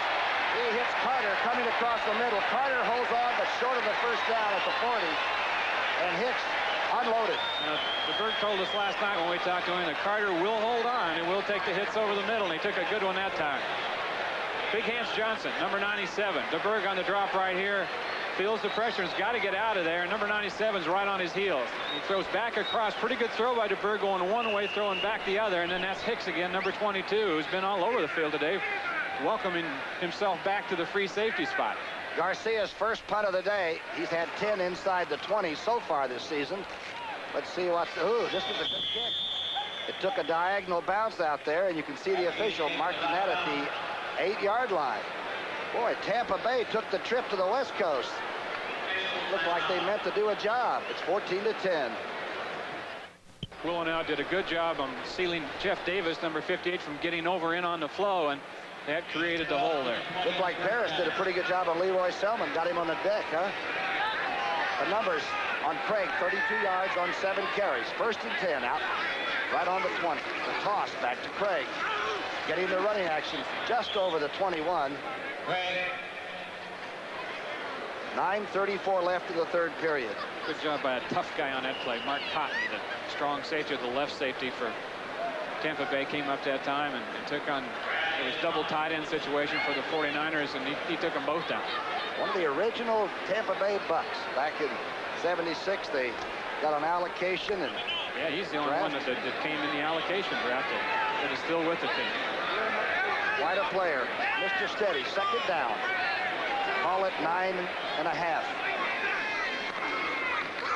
Montana across the middle. Good Solomon catch at the 34. Cottney drives him back to the 33. 88's quite a little receiver coming across that middle. Extremely quick when he makes his move inside. One of the reasons that was open is that Roger Craig ran a pattern out in the flat, a shallow pattern out in the flat, and that took the linebacker with him. Oh, don't forget, Wayne, this Thursday, Thanksgiving Day, NFL football on CBS. It starts with the NFL Today at noon Eastern, 9 a.m. Pacific time. Then the Green Bay Packers meet your old Detroit Lions in that traditional Thanksgiving Day football game right here on CBS. Montana back, has Clark to the 47-yard line with a lunge. Scott Brantley hanging on at that point. That's the 49er game plan. We told you going into this thing. Worked a short passing game. Clark gets an inside release. Now watching. He's checking that linebacker right there. I'm not going any further in this. It's a zone. I'm going to hook up right in between them, and Joe will find me, and he did. Pretty clever the way they had Monroe in there as a back and got Brantley's attention and then slip it to the big end, huh? Dwight Clark has averaged 74 catches a year since he's been with the 49ers, a 10th draft choice. And deceptive speed. At least that's what all the DBs tell us. 1st and 10 for San Francisco. It looks like they get the drive going. Wendell Tyler against the grain to the Tampa Bay 43-yard line. Mr. Cutback. You bet. That play that's a sweep. That is a sweep. That is supposed to get to the sideline and turn it up, and Wendell cut it clear back, basically almost over the right guard spot by the time he was through. Worked on the weights in the offseason, so he's a stronger runner, and he's well over 200 pounds now, and he is a stronger looking runner this year. 6-yard gain per play average. I shake my head as an old defensive player looking at that. That would be frustrating to play against. To play against. I always went on an offense like that for the team I played with. 2nd down and inches. And Wendell Tyler gets belted by Jeff Davis and barely does get that 1st down. Belted is right. Davis wasn't thought too highly of coming out of college, out of Clemson. He was a number 5 draft choice, and really it's because of his height. He barely makes 6 foot. It's listed at 6 foot, but he barely makes that if he does. But Herschel Walker, he played against Herschel Walker in college, and he said of the 3 times that Herschel Walker fumbled, 2 of them were off hits by Jeff Davis. I've always wondered why you had to be a certain height and weight or something anyway. Sometimes the intestinal measurement is what really makes you a great player. And you name another inside linebacker, as you see they make the 1st down, that's playing good right now, is Singletary for the Bears, and he's about the same size as Jeff Davis. They're like bookends. McKay not dismayed, but the 1st down by the length of a ball was made by San Francisco. 49ers now trying to assume control that they had for a while in the 2nd quarter. 1st and 10 handoff to Craig. Away from Lee Roy Selmon. Craig is on his way inside the 20 to the 14-yard line. And Lee Roy Selmon almost had him for a loss. This is the reason right here why everyone says the 49ers are better than they were, much better than in '81. They've got 2 running backs now. Wendell Tyler and this guy Roger Craig. Selmon almost had him in the end zone, had his arm in the backfield with his arms around him, but look at his speed. He found a seam right there and just busted up through it until Cottney number 33 got over. 27-yard burst by the man you see right there, and the crowd reacting. They've been quiet a little bit because Tampa Bay came back and got so close for a while. Now the 49ers are driving. 5:40 on the clock of the 3rd period. Tyler, hard inside running. Wendell to the 5-yard line. And holding on to the ball to make sure. That's that added power that you talked about that he has. He put on about 10 pounds between seasons, and he says, I'm just a lot stronger than I've ever been. They've talked to him about being a little bit more conscious with the ball, especially when you're down in this part of the field. And he's doing that too. Now, he's had 2 fumbles in this game, but he has not hurt the 49ers this year at all with his fumbling. And last year, a couple, 3 or 4 times he did. Approaching 1,000 yards rushing. He's done it 3 times before, but this would be a big year. 5:04, 14-10 game. The toss back to Craig. Craig gets a good block on the outside. Awfully close to the end zone, but he didn't get over the line. Jeff Davis straightened him up there. Craig and Tyler, they complimented one and the other. They compliment each other back there. Watch the block by Tyler, number 26 there, blocking for his running mate, Craig. Look at this on 23 Castile. That is a good hit.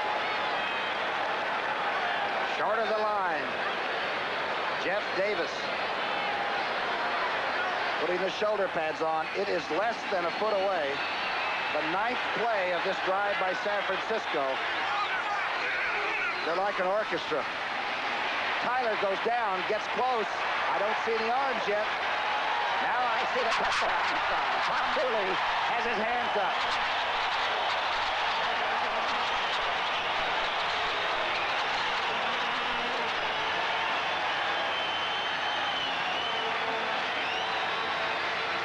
That's Fonches on the right of John McKay, his assistant. Some people think he might be the head coach. So many backs dive over the top. Wendell Tyler does a lot too, but watch this. They're expecting him to go up. See the linebackers up there leaping, and defensive backs trying to hit him high. He slid down to the mouse hole. Down and under rather than up and over. Montana hauls it, and Wergy continues his consecutive extra point streak. Watch the guys in white go up on top here to try to prevent this, okay? And Wendell's down there low. The 88th consecutive extra point in regular season by Mo Wergy, and McKay doesn't like it. It's 21-10. What a player. Back from a fumble to have 58 yards now and 11 carries. And that indefinite lead that he gave the 49ers may count. This is Bright, Leon Bright in the end zone, 2 yards deep, brings it out. Now he's crawling at the 17-yard line. 3:54 left before this third quarter is history. And Tampa Bay refuses to back off. Bill Walsh knew it was going to be a tough day. It is.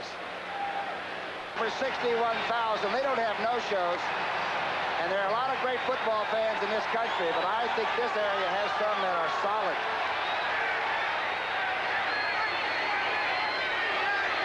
A lot of time left in the football game. DeBerg rolling out with number 46, Armstrong, the fullback. Azure Armstrong for a first down. And as we've said before, John McKay said, we're not afraid of any team personnel-wise. We can tee it up and play with anybody. No, that's true. I asked him, you know, what does your team need? What do you think the coach that's going to be coming in next year, what things will he be looking for to improve with? And what can you get him? And he said, well, you know, maybe one more defensive lineman, but he said, I really think that you can win with the people we have here. He said they're good people, and they've only been about just a few points away from being 7-3 now. He'll be a good president to work with for some coach. The misdirection to Wilder. Wilder up over the top. Oh, he doesn't get much.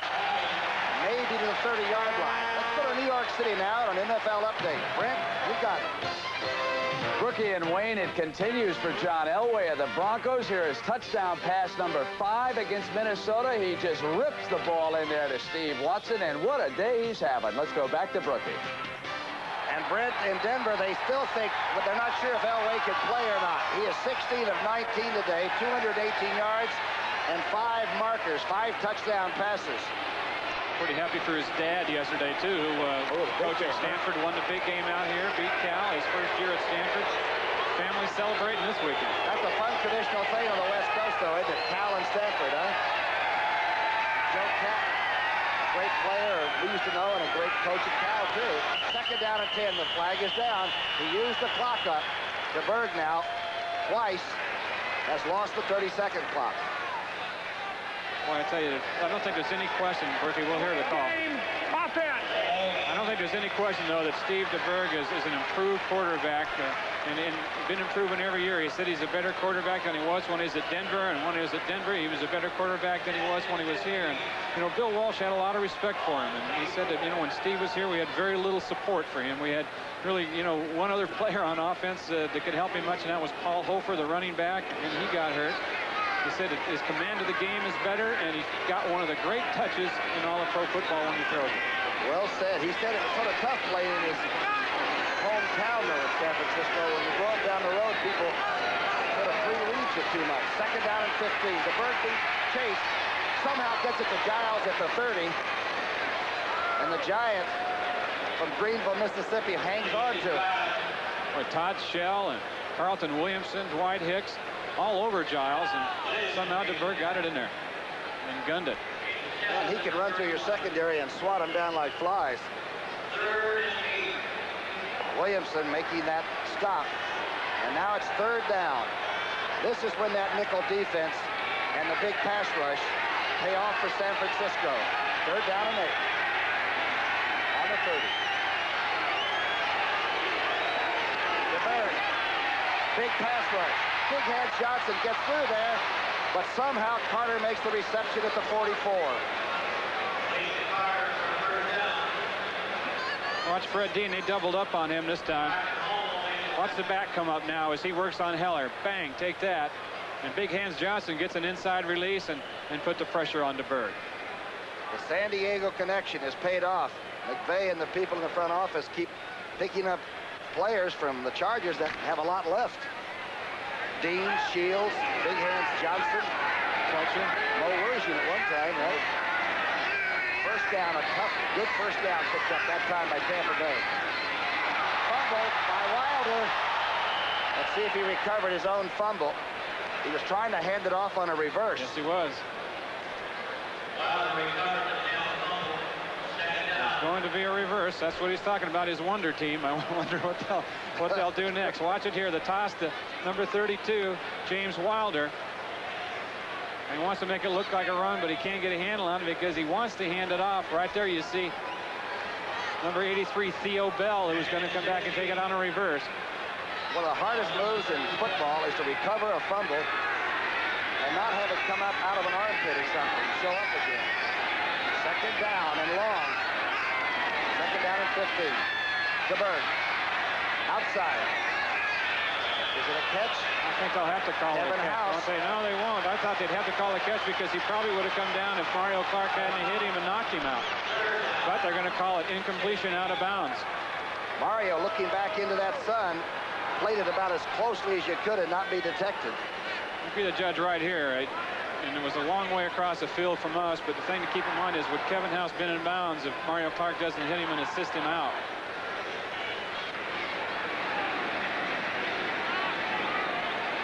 That's a close call. Yeah.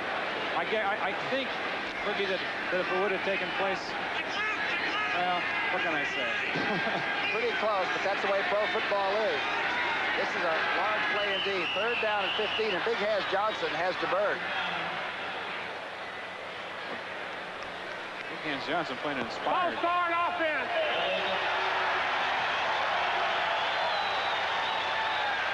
That's the last play of the third period. With the score, San Francisco 21, Tampa Bay 10. We now pause for a word from your local station.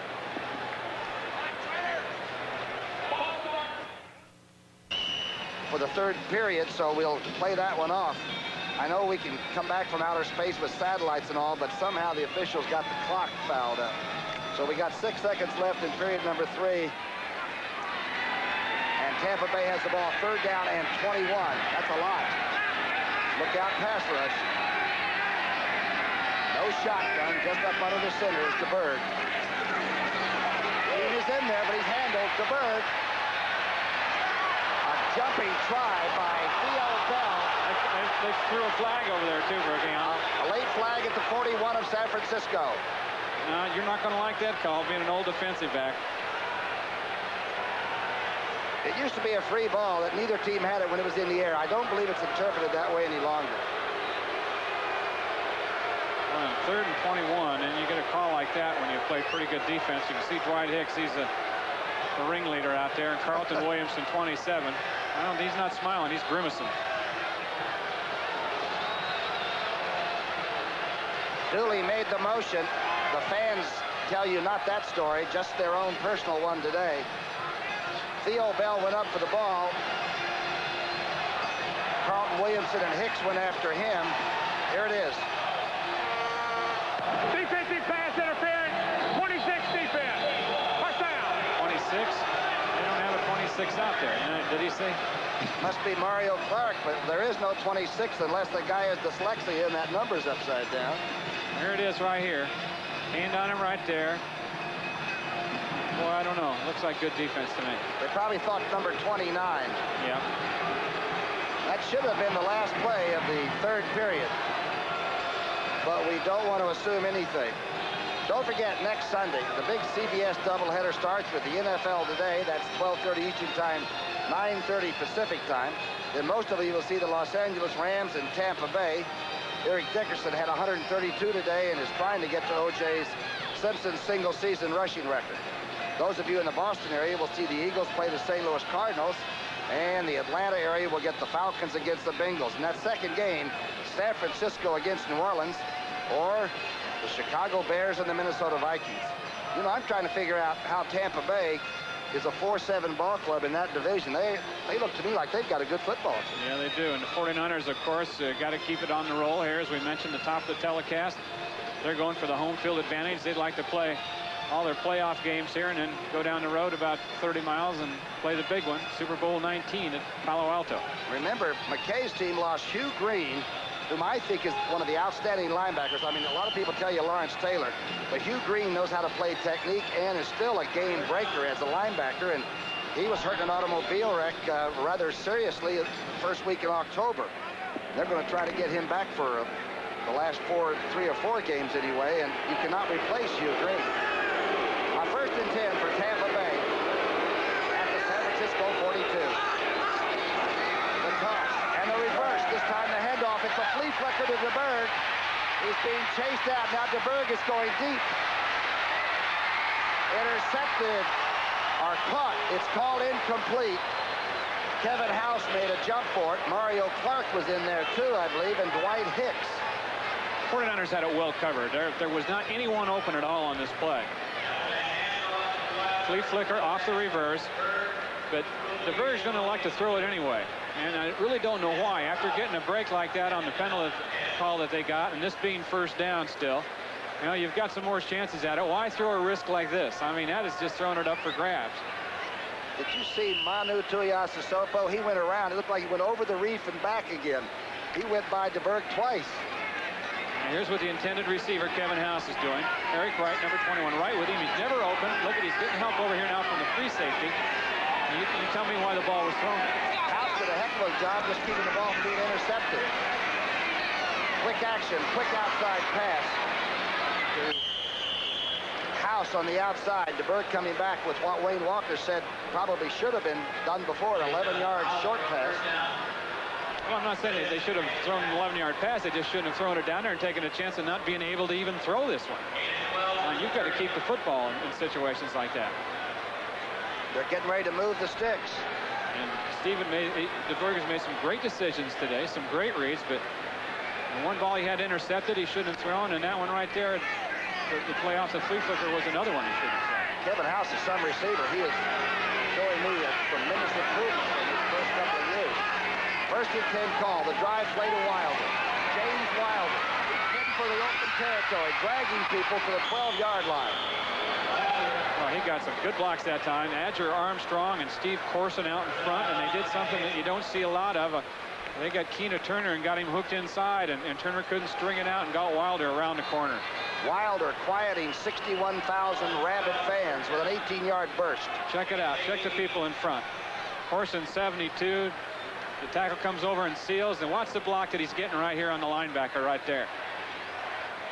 And a good kick-out block on the defensive back by Adger Armstrong, and Wilder had his alley. That Corson used to play with the Steelers and knows that he might be the best athlete he ever had. 1st down and 10. Not much, just inside the 10. Reynolds comes under and stops it up.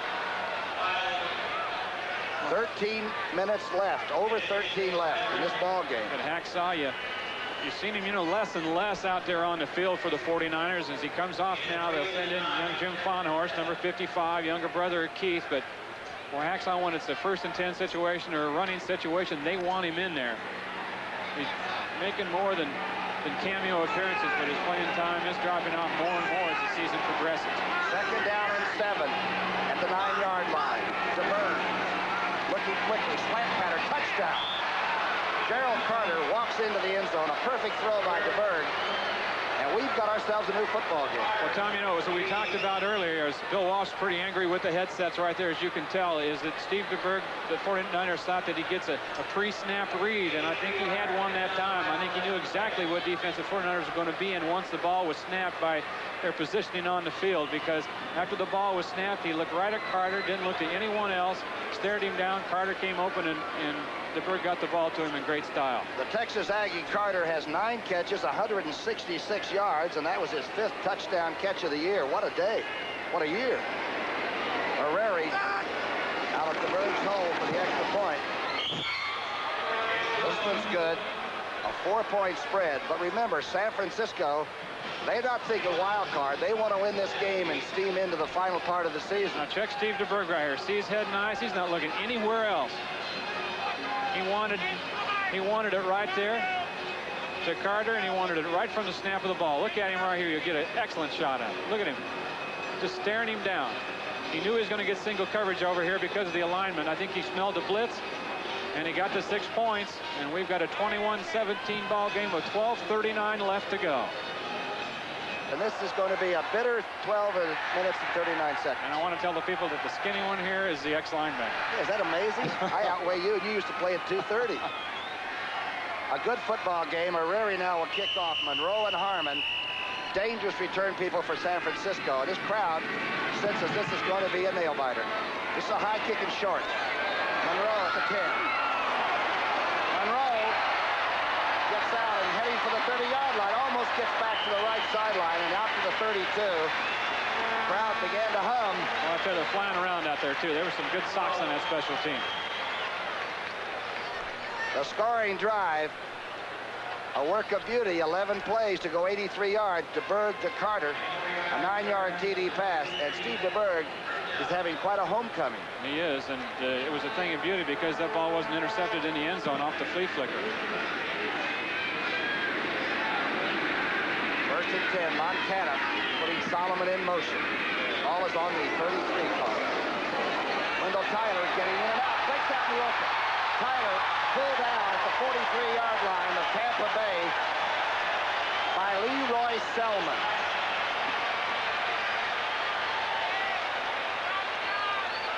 Mentioned James Wilder as being a slasher. This guy's a slasher also. A little misdirection right there. They bent Roger Craig run one way, but they pulled a couple linemen the other behind Big Bubba Paris, and he has an alley. No one's going to catch him from, but Selmon does coming across from behind. Tyler with 83 carries, 83 yards on 12 carries, is 6 yards away from 1,000. Straight ahead goes Craig. The one thing you cannot take for granted playing San Francisco is that you shut everything down, because it seems to spurt and people start coming at you from different directions. Don't forget Thanksgiving Day. It all starts with the NFL Today. That features 2 of the former Packer stars, Willie Davis and Max McGee.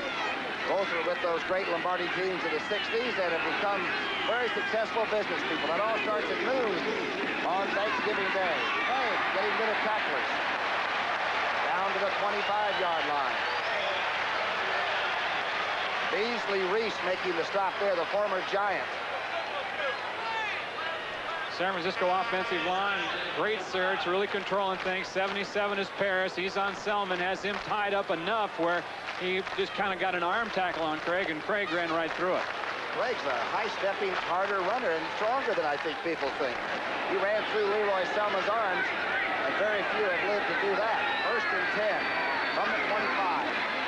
Tyler back in there, takes the handoff. Stacked up for a loss. Good play out at the 28-yard line, Keith Browner. Slow getting up is Beasley Reese, holding that left arm. Beasley playing extremely well, at least against the Giants, the tapes I looked at. New life in Tampa Bay. 8 interceptions last year after they picked him up. Led the team. Good team player. He once raced a horse, didn't he? Wasn't it Beasley Reese that beat raced the horse thoroughbred? twice.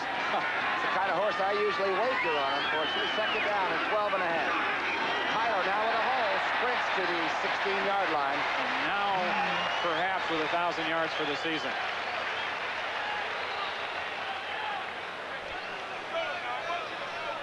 There goes scores around the league today. Houston again leading after winning for the first time last week. 24-13. They lead the Jets in the third quarter. We saw that update by Brent Musburger. John Elway with a big afternoon. 42-7 Denver. An 11-yard gain by Wendell Tyler, so he's got to be over 1,000.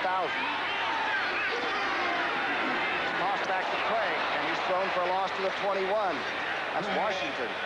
You've seen two young linebackers, Keith Browner on the left side and Chris Washington over the right, make good plays here in the last couple plays. But that's a spot where they miss Hugh Green. John McKay said, you know, we're just a little young there without Hugh Green, and I think the 49ers will probably out-formation us because of those young guys will get a little confused out there at times.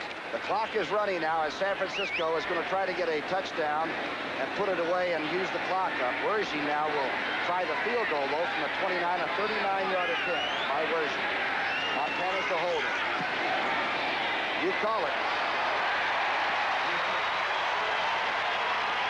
Dooley calls it. And Wergy, oh, heck, that's just another kick for him. It's 24-17.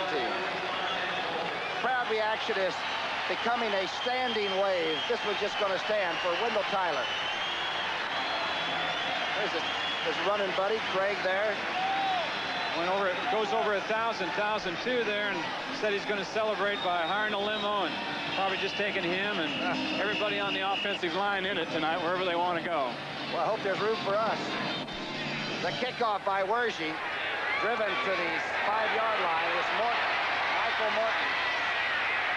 Trapped before he gets out to the 20.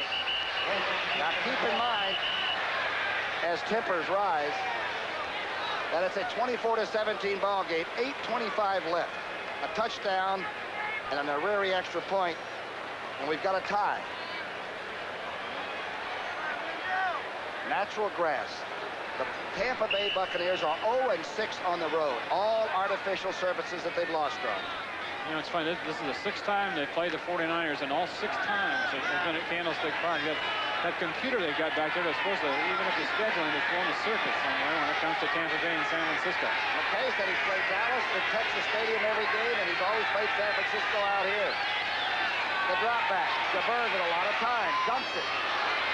Wilder at the 25 is hit very hard by Ricky Ellison.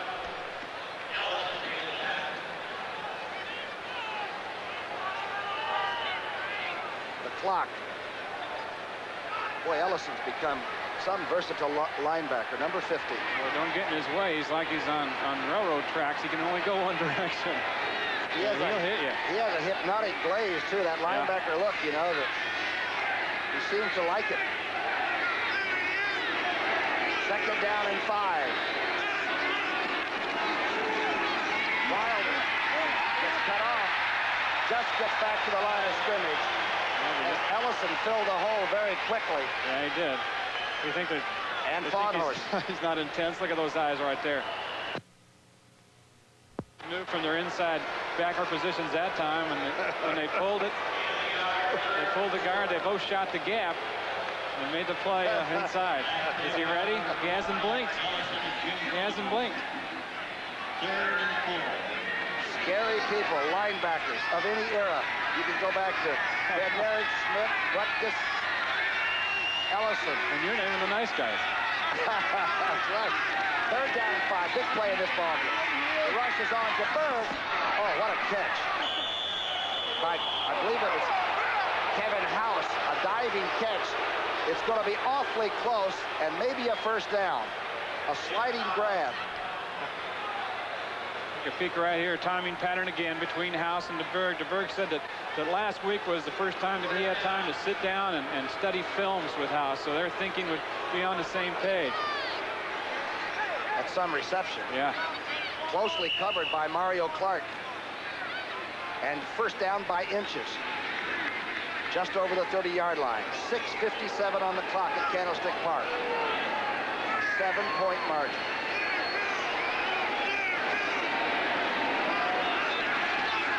Snap, and DeBerg's back out in the flat. Wilder runs over the top of number 21, Eric Wright, and gets to the 42-yard line. He just high-hurdled him. Eric ducked his head a little bit, anticipating the contact, and Wilder, with great reactions, just straddled him over the top. against Tampa Bay. The flag had been dropped. They're bringing it back. Face mask, 73 offense, first down. 73 offense. It's big Ron Heller, the Penn Stater. 73 Heller working against number 79 Jim Stuckey right here. Close quarters. Can I get away with it? Nope. The camera caught me and so the officials. Stuckey got away with a head slap, but they caught Heller for grabbing the mask. The battle on the line of scrimmage, as you see him shift to left tackle, as Wayne Walker told you they did. First and 15. It is the pass. DeBerg, the time. A catch by House over the shoulder and into San Francisco territory. What a throw. What a throw. Boy, I'll tell you, if he doesn't have a lot of steam on that ball and have it loop perfectly, Eric Wright eats it up for an interception. Watch the job on Dean here by the youngster Heller now. He'll end up with him on the ground, using those arms, and it's a takedown. A 27-yard completion, a beautiful throw by DeBerg, who is now 24 of 37 for 306 yards. The only person I can think that riddled San Francisco was Warren Moon, who did it with sharp passing too. This DeBerg is having some kind of an afternoon. First and 10. DeBerg going outside. Reset, the flag is down. At the 40-yard line, House is tackled. But the flag was thrown early back on the Tampa Bay 46-yard line.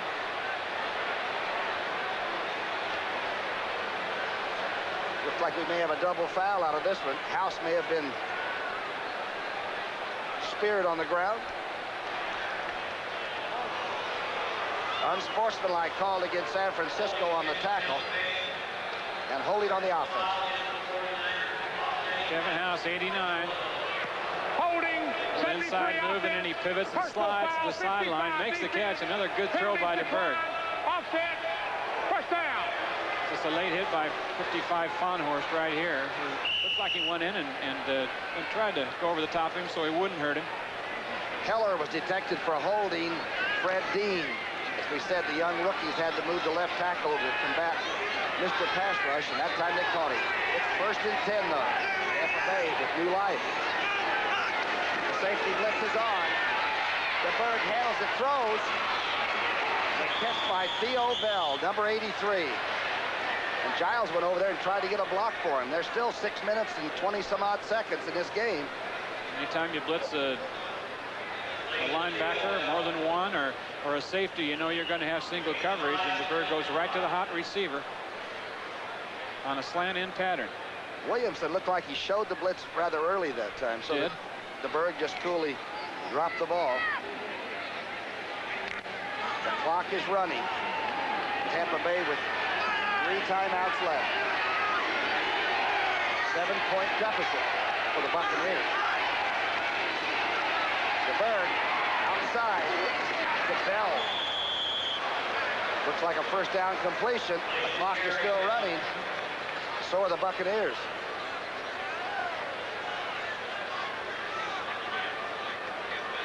They haven't made the first down signal yet.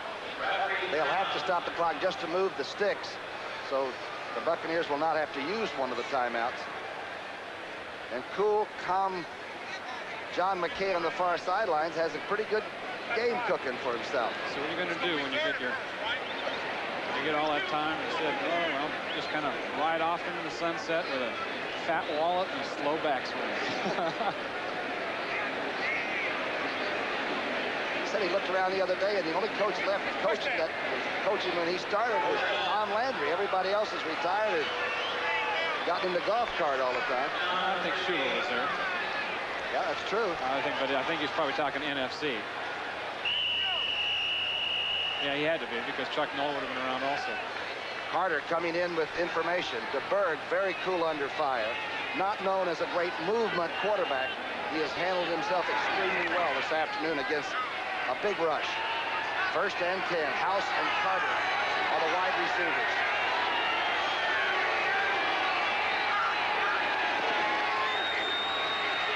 DeBerg has his hand hit as it was coming forward. They call it an incomplete pass as Big Hands Johnson got the quarterback from behind.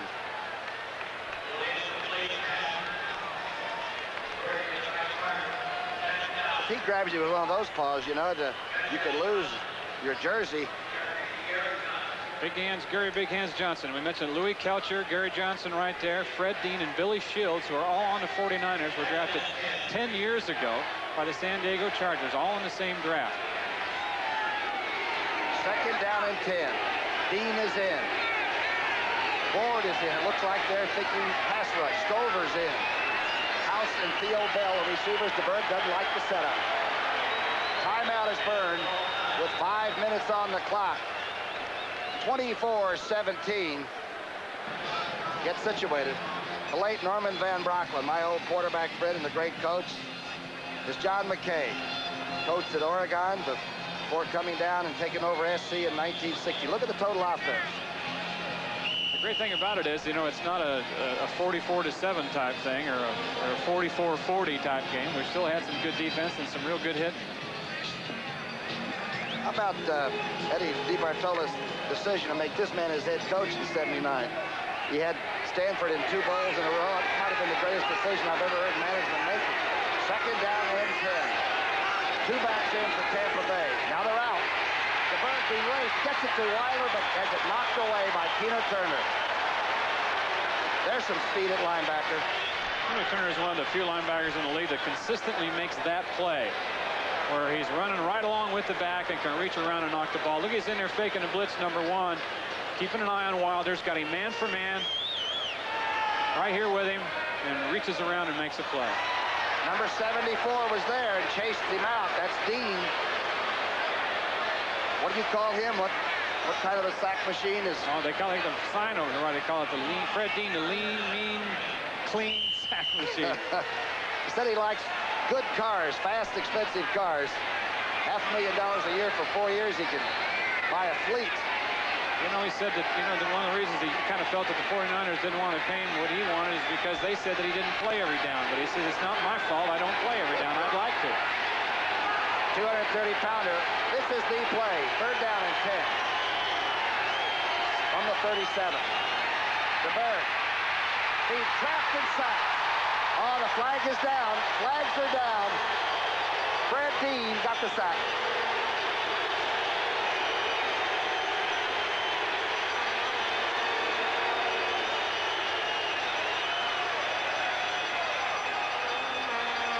Dean had DeBerg by the shoes. Holding Tampa Bay.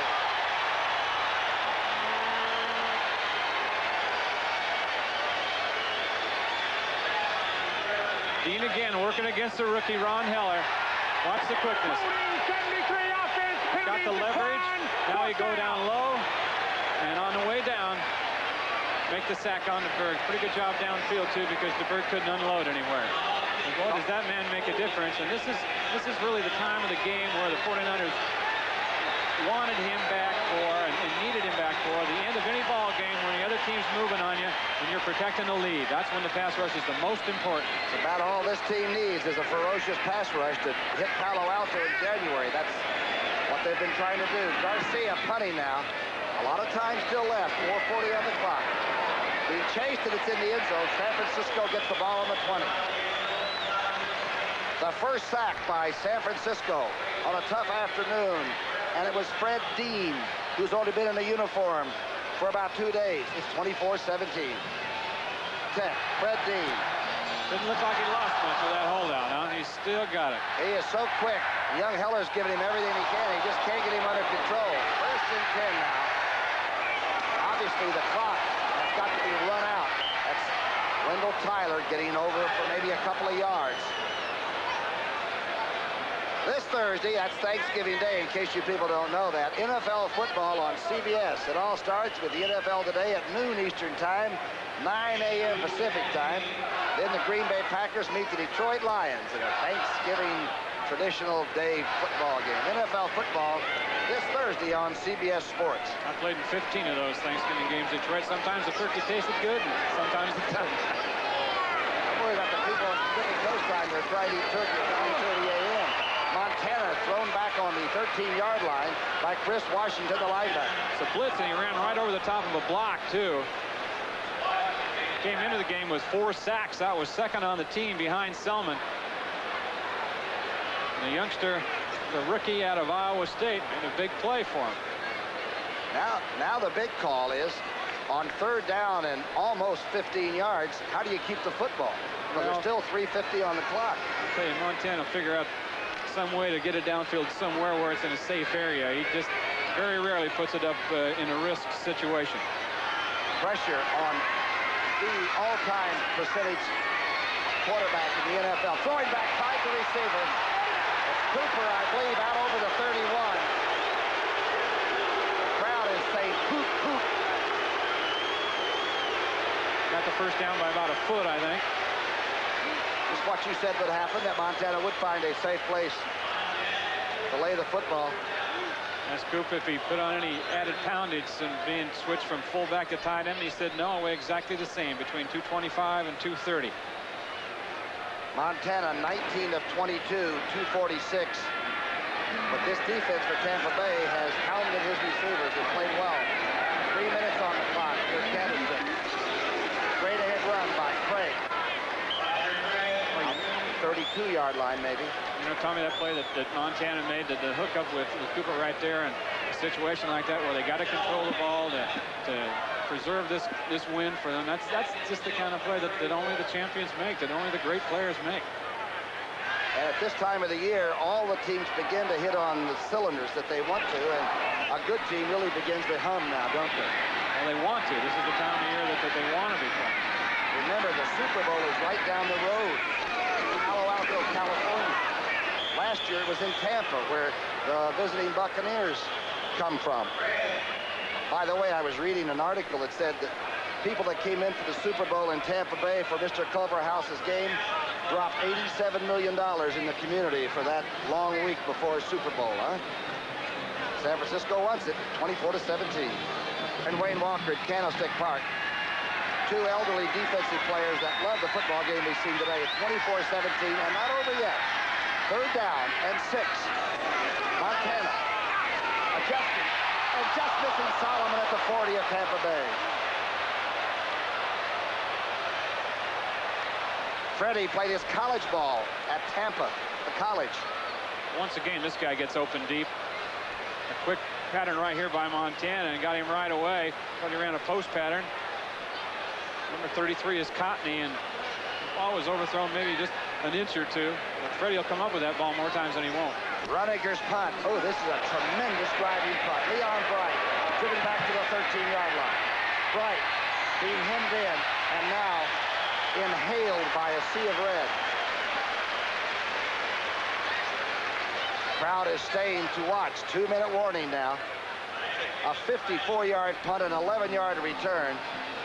Holmo making the tackle for San Francisco. Don't forget, next Sunday, the doubleheader starts with the NFL today, then the Rams against Tampa Bay, Philadelphia against St. Louis, Atlanta against Cincinnati. And then some of you will see the 49ers against New Orleans, or others will see the Chicago Bears against the Minnesota Vikings. Doubleheader day on CBS next Sunday. We have college football on CBS on Friday. Got Thursday, we got Turkey Day football, Detroit and Green Bay. We're just loaded up. San Francisco 24, Tampa Bay 17, and the Buccaneers have the ball. His last season, we've heard Bart Starr's name mentioned. Wayne Fontes, his assistant coach. Schellenbarger down there, the Miami coach. He says Mr. Culverhouse, the owner, will make that decision, and John says it'll be a good one. 1st and 10, right now, fumble. Fallen on by San Francisco at the 15-yard line. Big hands, Johnson. Turnover. Of all times for that to happen to Tampa Bay, DeBerg did not get the snap, did not get up to his hands, or he pulled away too early. And another one of those little things that prevents the team from winning ball games. Watch it right here, the center exchange. Watch DeBerg's hands to see if they move before the ball gets there. He's on his way out, it looked like a little bit. Steve Wilson's an old veteran. He's been there for the whole way since 76. Wilson anxious to start his pass his drop on the pass and moved his hands just enough where it was a misconnection, and the 49ers got this one in the stocking, it looks like. Covering up the ball as Craigie fumbles, but he's been on the ground. He had both hands around the ball, and then when he hit the dirt, or in this case the real grass turf, the ball came up. Brantley making the tackle.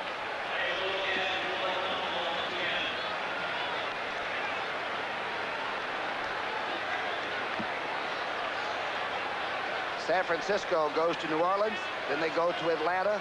They play Minnesota back here at Candlestick and finish off against the Los Angeles Rams. By that time, it may be academic. 120 and ticking. Montana using it up. Strike, touchdown, flags are down. 2 flags are down. 1 back on the 16 and 1 in the end zone.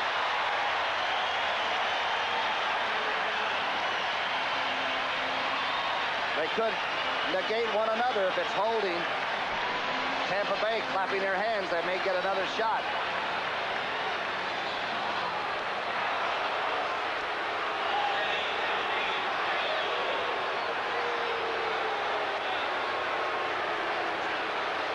A popular decision by Tom Dooley. Illegal formation, number 77 offense. Defensive pass interference. Defense, penalties offset. Second down. Paris, the 300-plus pounder, studied up against Lee Roy Selmon. I don't blame him. Group of fun-loving Bay Area people. They pay their money. They enjoy it. And what an entertaining team this is. Second down 5. Wendell Tyler busting his way to the 5-yard line. Some hard running there. The Rams losing this afternoon and the 49ers winning here. The 49ers now have clinched the playoff spot. The only thing that remains to be seen for them, whether they will end up with the best record in the NFC and be able to host a playoff game and a championship game. Would they be in that one? You know, the amazing coaching job by Bill Walsh and Norb Hecker and Seifert and all the different people is the fact that they play so steady. And there got to be highs and lows, and this team stays about as steady as I've ever seen, and they have a lot of national attention, so their time is being used up. Somehow he manages to insert some energy into the team somewhere during the week. Well, it does. I think it's, you know, he calls a standard of excellence that he wants them to strive for every week. The championship teams need to have, particularly when they get into the home stretch, because we've said so many times that sometimes just not making the playoffs is the important thing, but making them and playing good at that time of the year is what's the most important. That's what they were doing in 1981, and they're going to do it again here. 39 seconds, you can count it down. 3rd and inches. Tyler's at 98 yards. Montana gets the first down by about a helmet. And they won't snap it again. That will be enough. Most of the people there. Executive producer Terry O'Neill. We want to thank Terry for sending us to this great ball game today. Charles H. Milton III, the red eye from the Western Slope. Bobby Deacus. Nobody does it better than you, Robert. Bob Dunphy capturing those pictures. Donna Miller, who counts us down in here on our headsets. Brooks Graham, the best golfer in Southern California and the great technical man. Lisa Elias, who puts the numbers up that you see. And happy birthday to you, Lisa. Much younger than I, sounds like a song. And all the people that have helped bring this signal down to Tampa Bay and other places in the country. And if you people down in Tampa don't appreciate your team fully, give them a chance. This is a good ball club, and they're strong and they're bullish, and they have a lot of fight.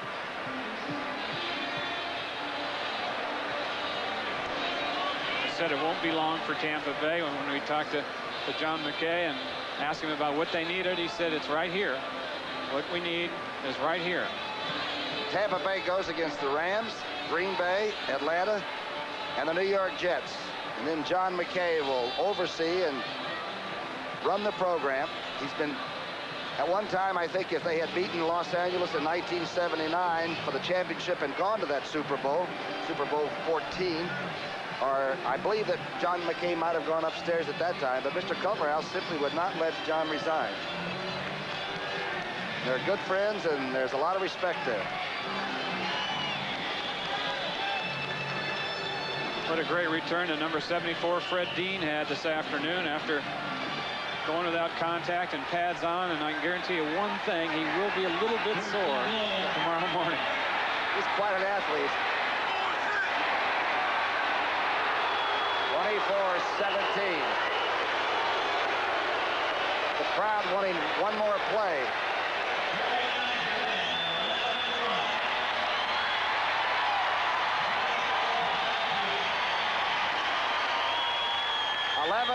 And 1. So for Wayne Walker, this is Tom Brookshire telling you the score finally is San Francisco 24, Tampa Bay 17. Don't forget the NFL Today with a post game with Brent Nerve coming up in just a moment. Coast will be seen there at its regularly scheduled time. The man of the hour in the National Football League is John Elway. The sensational quarterback of the Denver Broncos has just had his finest day ever. Only 2.5 minutes to go. He's 16-19, 218 yards, and Irv, he's thrown 5 touchdowns. Here's touchdown pass number 1 to Sammy Winder early in the ball game. He was just getting warmed up. Came on back and hit his favorite target, Steve Watson. This was a 26-yarder. Oh, can he drill the football. This time, scrambled off to the left. Receiver was covered, went back to the right. Now Watson gets himself open, and look at that rocket. He fires into the end zone, and Elway celebrated in style. Now the Broncos have won 10 games in a row. All right, the Raiders have snapped back. They're going to break that losing streak. 17-7, they lead the Chiefs. Miami and San Diego now, they're coming down to the 2-minute warning mark in that game, and the Dolphins are hanging on. They are still unbeaten. The Jets and Houston, the Oilers now have won 2 in a row. 31-13 is the score over the Jets. Tampa Bay and San Francisco, you just watch this game, 24-17, the Niners. The NFC, folks, we got a 3-way tie for the lead. Dallas, the Giants, and Washington at 7 and 5. The Giants beat the Cardinals today, dropped them down a notch. 16-10 was the final. Philadelphia beat Washington by the same 16-10 count. And Buffalo upset the Dallas Cowboys 14-3. Cowboys couldn't even score a touchdown. That's the first time since 1979 when Pittsburgh held them to no touchdowns. New England ran up the biggest point total of the year, 50-17. Their record's 8-4. They ran the points up because a point differential becomes a factor. They wanted the big count. Now the NFC Central, the Chicago Bears with a 3-game lead on the Green Bay Packers, but they came ever so close to losing a game today. Before, in the final seconds, the Bears had a field goal by Bob Thomas, beat the Detroit Lions 16-14. Green Bay an easy winner over the Rams, 31-6 was the final there. How about the Cleveland Browns? 11 sacks by their quarterbacks this afternoon as the Browns defeated Atlanta easily, and that one was 23-7. Seattle over Cincinnati, and now the Seahawks are still at 10-2. It was 26-6 there. And a reminder, of course, on Thanksgiving Day here on CBS, that traditional game going back to the roots of the NFL, the Green Bay Packers and the Detroit Lions. And we'll start our coverage at 12 noon Eastern. And Irv, you remember those great wars that those two teams used to have. Yeah. Roger Brown used to say, I love playing that Thanksgiving Day game with Detroit because I like to mix the mud with the blood. There won't be any mud in the stadium. That's right. They play it inside in the Silver Dome. But, of course, Irv is going to take a look at a couple of very special Packer legends, and that Willie Davis and Max McGee. That'll be one of the stories we'll have. Jimmy the Greek will be along with all his insights into what's going on around the league. And we will preview the second game, Dallas against New England. That's become a big one. I'm Brett Musburger for Irv Cross. So long, everybody. Streak and their 1-game lead in the AFC West on the line against the Seahawks. Seattle controlled the game from the first play from scrimmage. Craig looking down the sideline to the Michigan State rookie Darrell Turner. Turner would make a spectacular grab and go 80 yards for the touchdown.